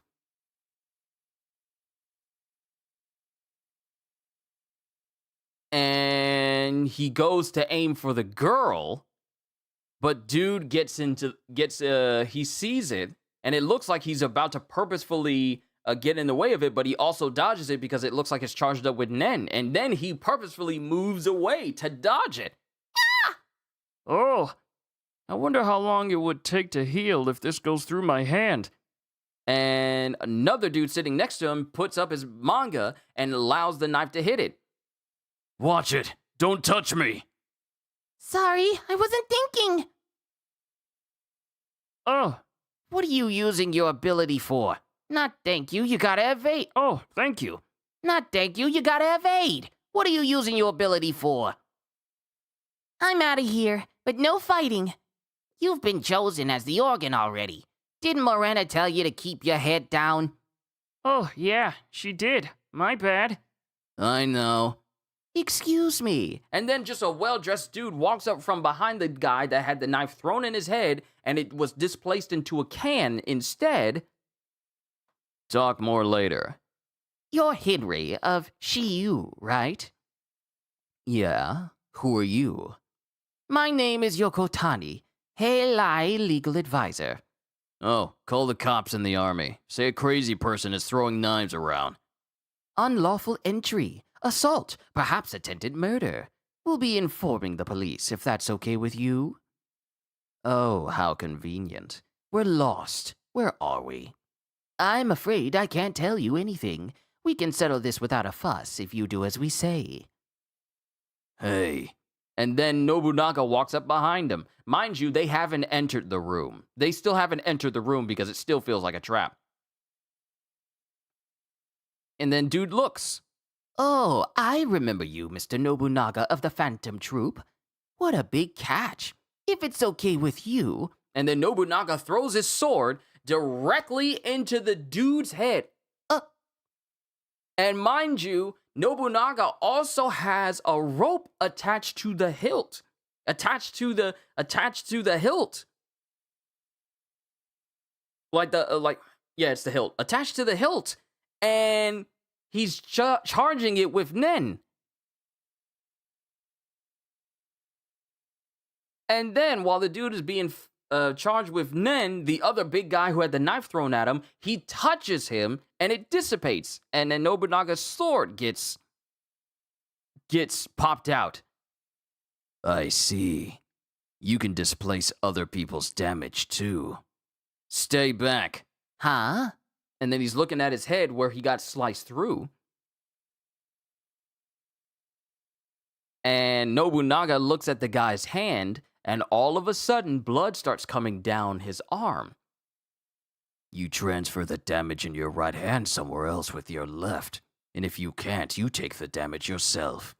A rather sacrificial ability. Not what I imagine from a guy like you. Damage, Sweet Home, Emitter, displaces damage along with the attacking object, takes the damage of what his right hand touches into himself, and can transfer any damage to himself into whatever his left hand is touching. Only effective if he is touching the object the moment the damage is taken. I figured you out, so I'm done with you. You can step back. Who's next? Step right up. You, lawyer, come back. I'll skewer all of you. Sorry, I didn't think he'd throw the sword. He'd throw his sword, which is the soul of a samurai. I'm shocked too. That there's an idiot who goes straight up to the enemy like that. It's my fault he figured out your ability. I don't know what to say. The samurai in my homeland shunned projectile weapons on principle. Hey, you're still spouting excuses here? Oh, sorry. I'm in the way. I'll go now. Not you. You're supposed to get rid of them. Do ideas leave your head the moment another enters? Isn't that why you came forward? You're our self-defense force. Right. A battle of wits. LSDF Conjurer. A defensive ability only usable in the hideout while Morena's present. Activates when Yokotani introduces himself to unlawful intruders. The conjured guards cannot harm the target, but the target's attacks also have no effect. The more serious the crimes committed, the more elite the guards created. So now we know both the big guy's ability and Yokotani's ability. LSDF. 2 targets, unlawful entry, and attempted murder. Alert level 4. Justified to carry out the sentence. Throw them out of the room. And he's just standing there while these, rock'em sock'em looking robots just walk up to take on Nobunaga. And he prepares his sword and he jabs into one of them, and it doesn't do anything. Alert level max. And then their levels upgrade. The numbers on their heads go from 4 to 5, and the aura around them supercharges as well. It didn't work. Their aura actually increased. Get back. They're likely invincible. Our attacks are useless once the conditions are met. And both Nobunaga immediately gets grabbed by all of these. Why you? Your sword is confiscated. Please vacate the premises. And Nobunaga is forcibly being taken. Run! They'll pursue you on autopilot until you're removed. And Nobunaga is taken straight towards the door itself, but teleported away. Because remember, entry into this room isn't as simple as just simply walking in. It goes to another place entirely. And then we have Yoko Tani going, One down. Goodbye. please vacate the premises. You deliberately attempted murder twice. That's a felony. You're out. Please vacate the premises. There's nowhere to run, and nothing you can do. Because he's just casually holding Nobunaga's sword, like Nobunaga ain't gonna get that back. Access via forced transport door and guarded with an invincible ability. This is definitely the castle's keep. Now, where to hide the transmitter? In the laundry. If the puppets are on autopilot, no matter what I do, they won't see it. And Henry goes to basically apparently try and, upchuck the oyster itself and hide it. And then we're back with Nobunaga. Back to the original room. This door takes you to the hideout. From the hideout door, it takes you inside room 3101. A trap and a secret passage in one. Quite efficient. But there must be a transport point somewhere for them only. One that outsiders can't use. It could also be in this room. And then he readies himself. Mind you, he doesn't have his sword back. He just has his scabbard. I believe he's still just as dangerous with the scabbard. And he's preparing to use it until Henry shows back up. That was fast. Did you do it? Yeah, thanks for the advice. I don't think they noticed. Back to the same room. I don't think I can use my ability for the rest of the day, so I'll take a back seat. They took all my knives, too. I'll scour the floor plan for a place that fits their hideout. Now, we make some composite sketches. Oh, make is twice here. It says, now we make. Now we make. Now we make some composite sketches, show them around, and narrow down their range. We'll fully mobilize our people to gather intelligence. All right. Leave the transmitter hunt to us. And then it shows the laundry room and the oyster hidden pretty much underneath the table where no one can notice. Right. I'm counting on you. Got it. They seem to be a bunch of amateurs to me, but we need to be careful as long as Morena's ability and the organ they mentioned remains unknowns. Roger that. At the very least, their mastermind isn't an idiot. And that's the end of chapter 399. Onwards to the last chapter of the day and the first chapter into the final chapters of Hunter x Hunter before it went on its massive hiatus. Chapter 400. We did it, ladies and gentlemen. We've made it to the 400s. Only 10 more chapters of Hunter x Hunter until we catch up to where the series stopped. Not where it ended, but where it stopped. Let me just bask in this a moment because it's been a long time reading.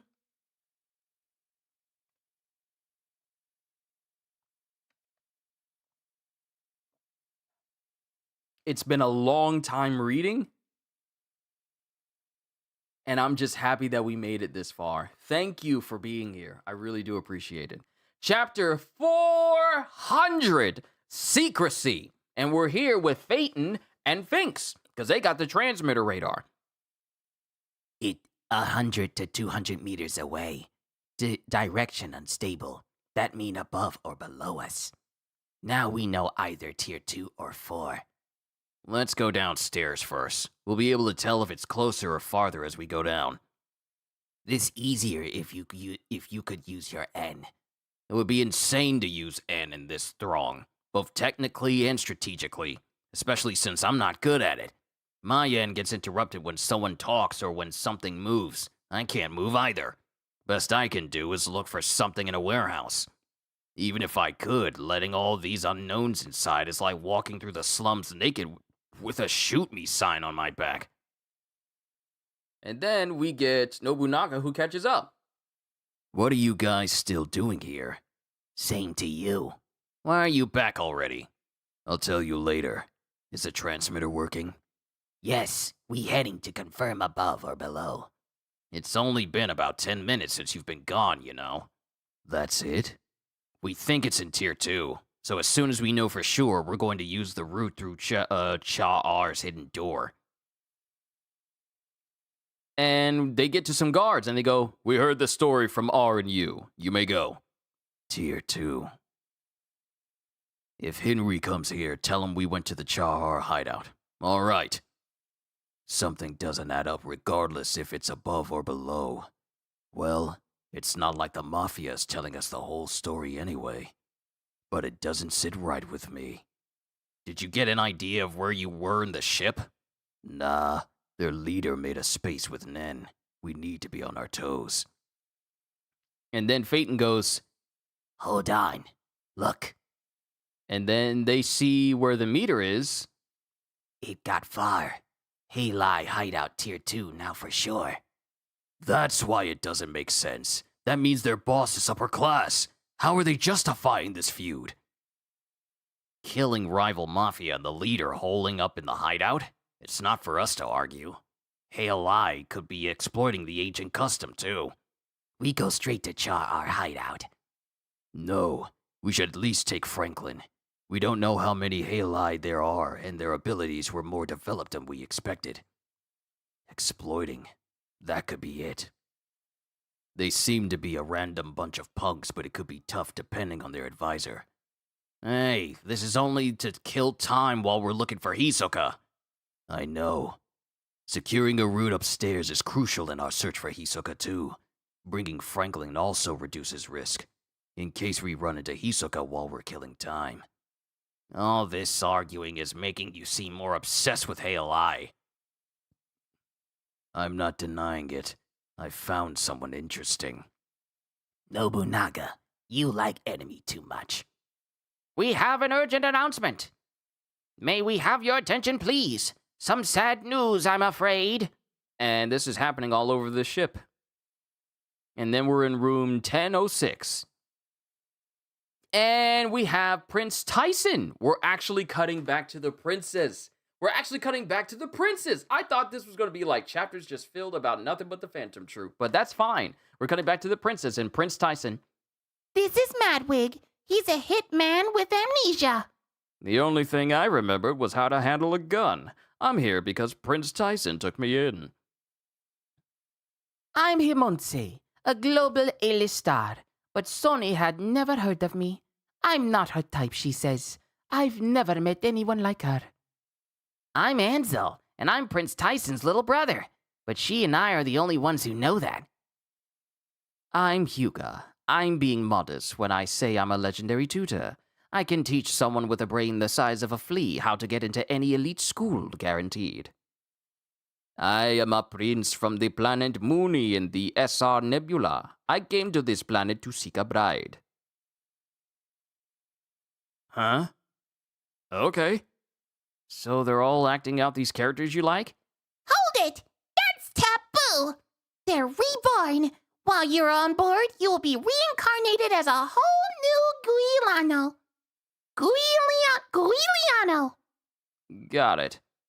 You seem to be a player, but you're really a bodyguard with a heart of gold.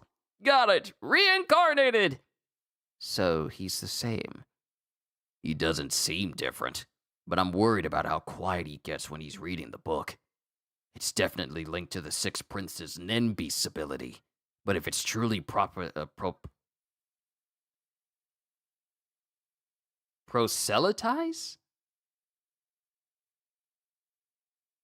That's a word? Proselytize? But if it truly proselytizes love, it might be possible to incorporate the king and get him to cancel the succession battle. Your Highness, did you distribute the book to the other princes? I gave them to the lower princes and their mums, but they probably haven't read it. I doubt they threw it away, though. I'm in an iffy position in line to the throne. Sadly, I don't have much influence. Have you given it to the king? I asked Mummy, so I'd like to believe he has it. I need your permission to see him. That was my condition to take part in the succession battle. I was going to decline. But Mummy was disappointed I turned out like this. She doesn't expect any grandchildren. She used to say she hated the pitying glances from the other queens. Because Prince Tyson is a short girl in stature, and she doesn't exactly have the visage of someone who's, drop dead gorgeous. She is suffering from Lola and Chiffon syndrome of One Piece. She really wanted to be able to retaliate. Unfortunately, I only fight with the power of love.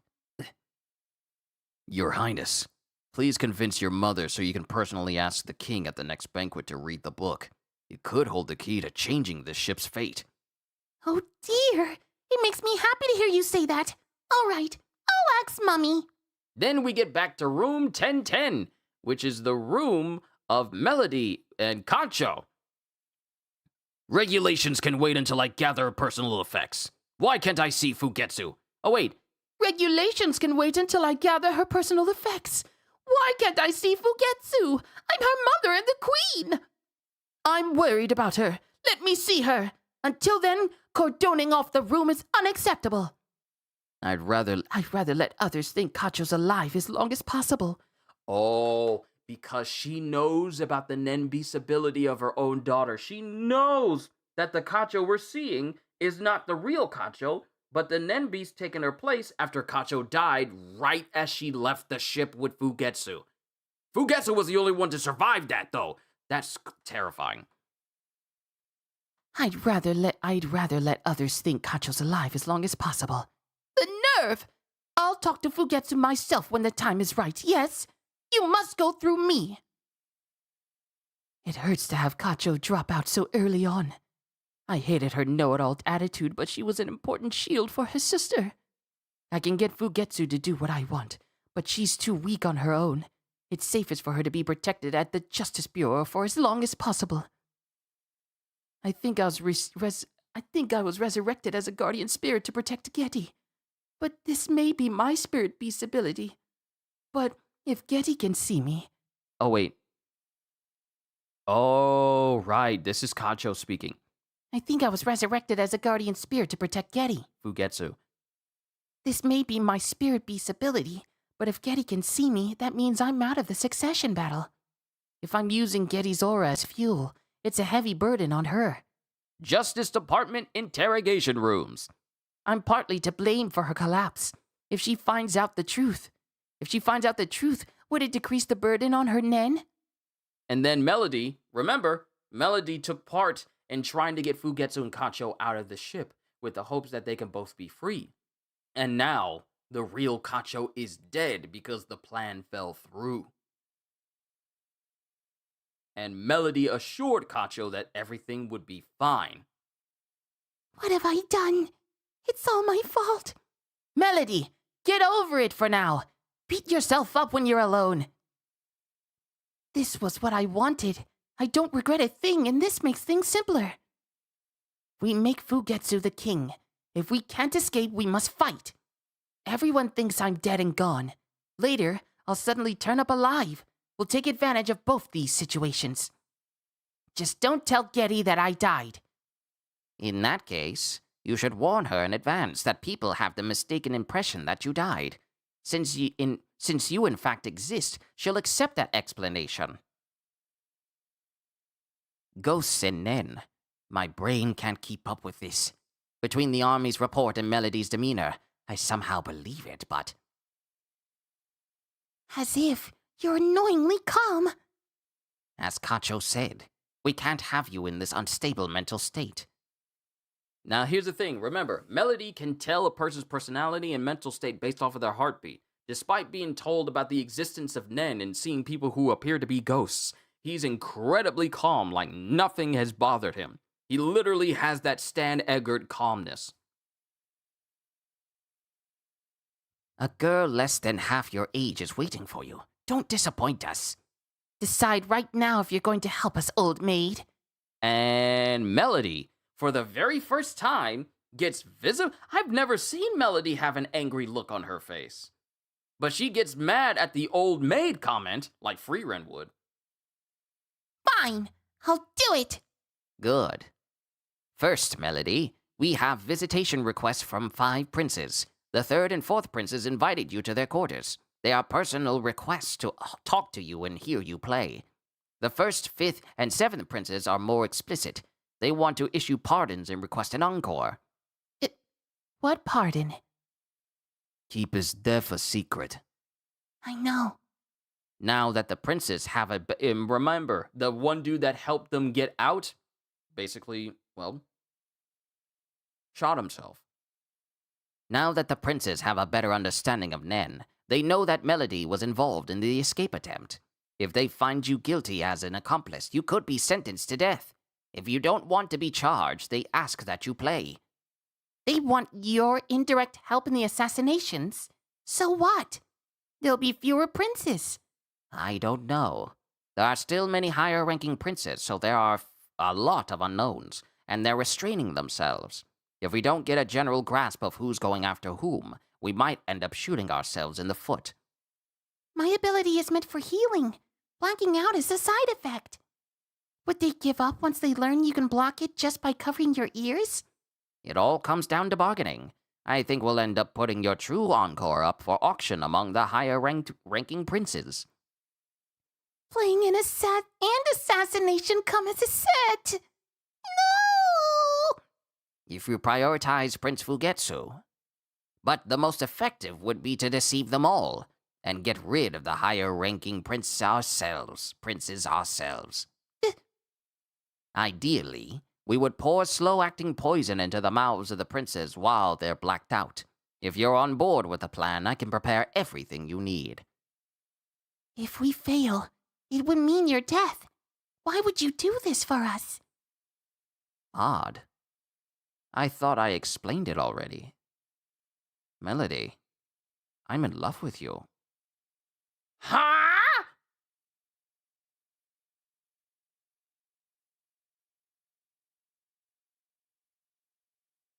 Huh? He what?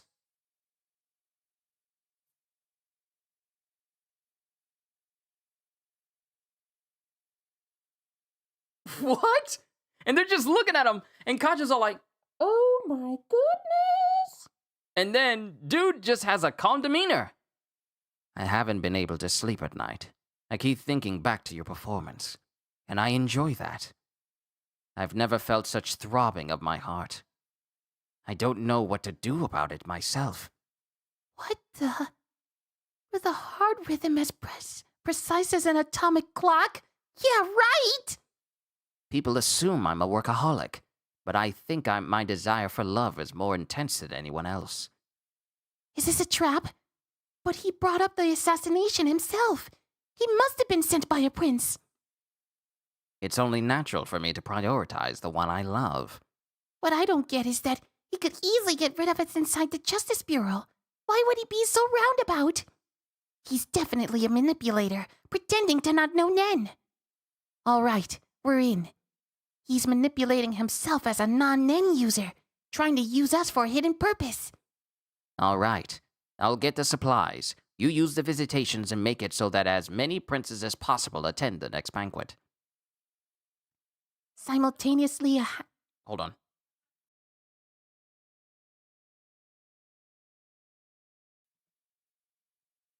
simultaneously assassinating the higher-ranking princes might be a real goal.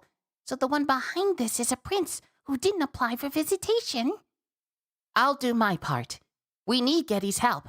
I'll explain to her that they think I'm dead, and make her understand that we have to get rid of the top 4 princes. All right, go back to the interrogation room. I can't pass through walls, so I'll use the door. Shouldn't you interrogate me? I'm worried about your sister. Everyone would believe you remain silent. That's amazing every time. And then he walks away and goes back to the interrogation room and leaves him. Thanks for waiting. And then After all said and done, Kacho is escorted away. The VIP witness protection area is the safest on this ship. Not even the first prince could try anything here. Mr. Steiner, a moment. Sir? If the first prince's men or the royal army come here, press this button. I can only ask you as an outsider. But... The Justice Bureau is the most neutral institution here, but once special martial law is declared, it will instantly turn into a dictator space. The military temporarily taking control of the powers of government in the case of a national emergency? The worst case scenario is the transfer of power right after a whole mass of Royal Army soldiers is sent inside the Justice Bureau. Once that's done, those deemed as insurgents will be charged and executed in a span of 10 minutes. This is the last check against the army going rogue. I don't know the details of the succession battle, but is it really that dire? We don't know. That's why we must be prepared. You're one of the few witnesses on board guaranteed to return alive. Your safety will be assured no matter what. That only makes it sound like I'm marked for death. But if I die, it means something happened that can't be in the official record. Sir. And then he responds because they're whispering to each other. Then we get Kacho, who goes back to her room, but Fugetsu isn't there. Yeah, I'm back. Yeti? Yeti! We're major witnesses, so we can't leave the room. Did she use her ability to go somewhere? But where? And she's searching, and she flips off the covers of Fugetsu's bed. And there's a door in there. I knew it. Did something happen? Without me, it's a one-way path whose entrance disappears once you pass through the exit. Is she inside the tunnel right now? Is she hiding because she was attacked? Sorry, I was burping and breathing in at the same time. Is she hiding because she was attacked? Is Kaiser at the Justice Bureau our enemy? And then Fugetsu comes out. Oh. Thank goodness. Are you okay? What happened? Listen, Catty, listen. It's amazing. A breakthrough. My magic. You know how I could only use it once a day? I can use it many times now. Fugetsu looks incredibly tired, like she hasn't slept at all. And guess what? The return door appears even when I'm by myself. I can only go back to the original location, but now I can explore even when you're resting.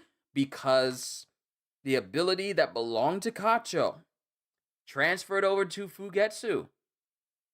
Because Fugetsu needed the original Kacho in order to actually leave the tunnel that she created from one end of the tunnel. Kacho was the other end. Now that Kacho's dead, that Nen ability, that special ability has transferred over to Fugetsu completely. So now she can come and go as she pleases without truly relying on anyone else. And guess what? The return door appears even when I'm by myself. I can only go back to the original location, but now I can explore even when you're resting. Getty, you look really tired. I'm fine. Great even. That's not all. I get so happy and full of energy every time I use my magic. I can scout all these places now. We'll use our magic, keep improving, and escape together. What's going on? Is this really an ability that grows the more you use it? But you really look pale. Take it easy, okay? And then Fugetsu grabs her by the wrist. And she has this crazed haze look over her eyes, like she's literally lost it. I've known all along that you've been protecting me. Now it's my turn. I'll do anything. I want to do this. Oh, my goodness. Yeti. All right, but let's get some rest. I'm fine. I want to rest. Let's go to bed. We can keep going later, okay? Okay. She was out cold. She didn't simply go to sleep. She passed out. That's not normal. But I can't figure out why. And then Melody was speaking to her. I'd like to see for myself, but I'm a material witness, so I'm not supposed to be in contact with you two. It'll be especially hard to get to Fugetsu. Let's have Kaiser adjust my meeting times with the princess with her interview. Make it so that we pass each other in the halls. And now it cuts to Melody walking in the halls with an escort, 2 guards, while Fugetsu has multiple guards. And while Melody is walking, she hears this buzzing. And while she's hearing this buzzing, she can hear these the thing is, Fugetsu is whistling. She has this sleep-depraved look in her eyes. She's smiling with wrinkles like she has gotten no sleep, and she's literally almost lost her mind. She's walking away, and Melody can hear what sounds like bugs buzzing around Fugetsu. Like multiple spirits holding on to her. This is dangerous. Fugetsu's aura is so weak, it's practically Zetsu. She's mentally unstable, and evil spirits are being attracted to her. What happened that got her like this in such a short period of time? What should I do? There are too many evil spirits. Her life is in danger. We must get her exercise. Because they're all attached to Fugetsu. This way. You have 10 minutes. All conversations will be recorded. It must be used in a court of law, so a public defender will be present. It might be used in a court of law, so a public defender will be present. Why is Fugetsu in such a weakened state? What I don't understand is that I can't see whatever's possessing her. If it has such a powerful influence, there should be a clear trace or the thing itself nearby. That ship should have ordered a raid, spray raid.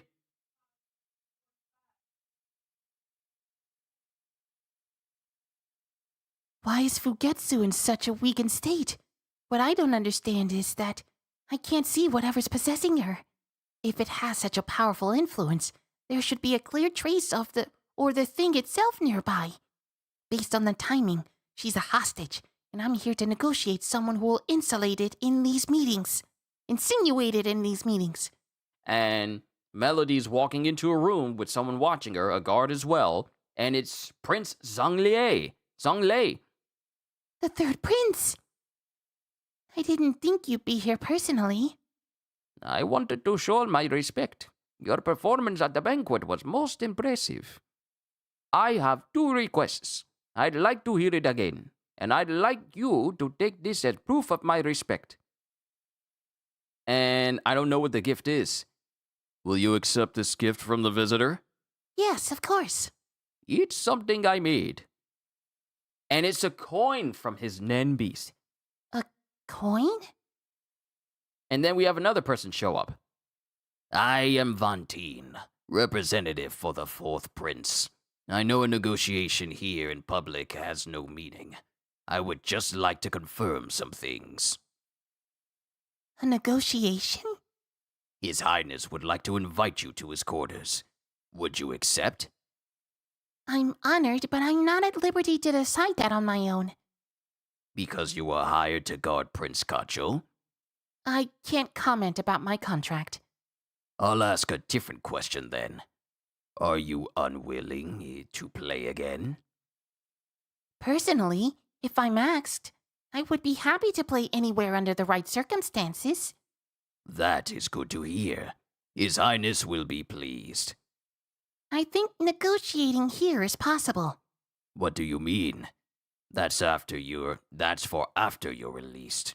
We can work out the details then. Beats of confusion and doubt. The 4th Prince isn't behind this. It's not the 3rd or 4th Prince. 3 more to go. Then we're back with Kaiser, whose name I forgot until they mentioned it in this chapter. Even if you play at the next banquet, you don't think we should follow through with our plan yet? No, we must be cautious while we don't know who's behind Prince Fugetsu's changes. We must find out what's consuming her immediately. Please, get me released on bail. We can't do that. If we ease your confinement, we won't be able to turn down the subpoenas from the princes.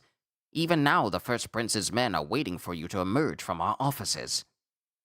Then go see Karapika in room 1014 and tell him everything.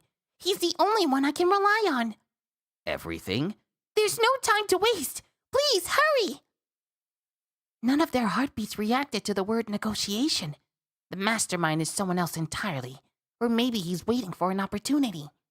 I can't take any of the princes or their people off the list of suspects. Ah! And then we cut to room 1014 and back with Karapika. I don't need divination. Will you agree? I don't need divination. I can use Nen already. Will you agree to our contract? Yes. I will collaborate with Prince Tupepa. And that is the end of chapter 400. Let me check. Yes, that's the end of chapter 400. And it says Hunter x Hunter will go on hiatus starting next week. And going through this was the last chapter people got from Hunter x Hunter since... Actually, you know what? Hold on. Chapter 400, it tells me what date it came out on. That's the thing I love about it. Hold on.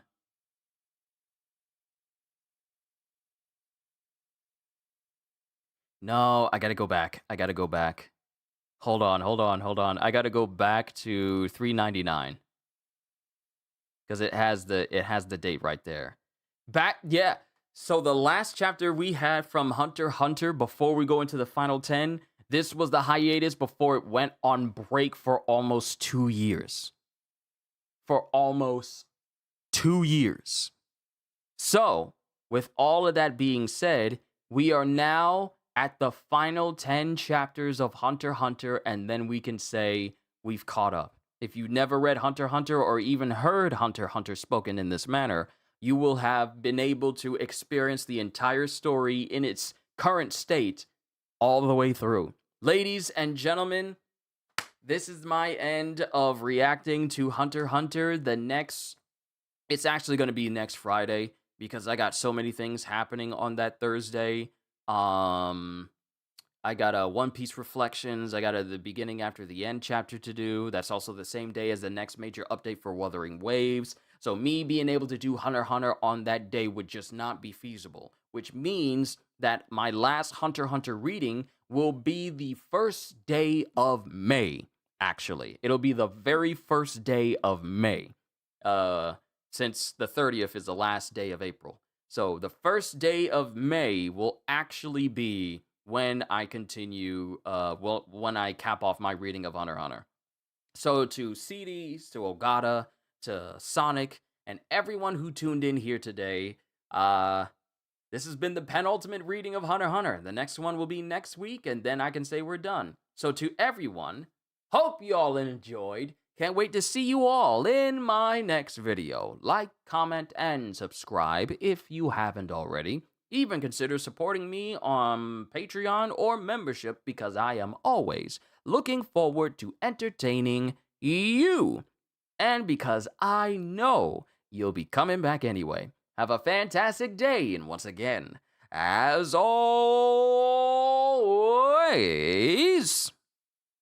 later, peoples!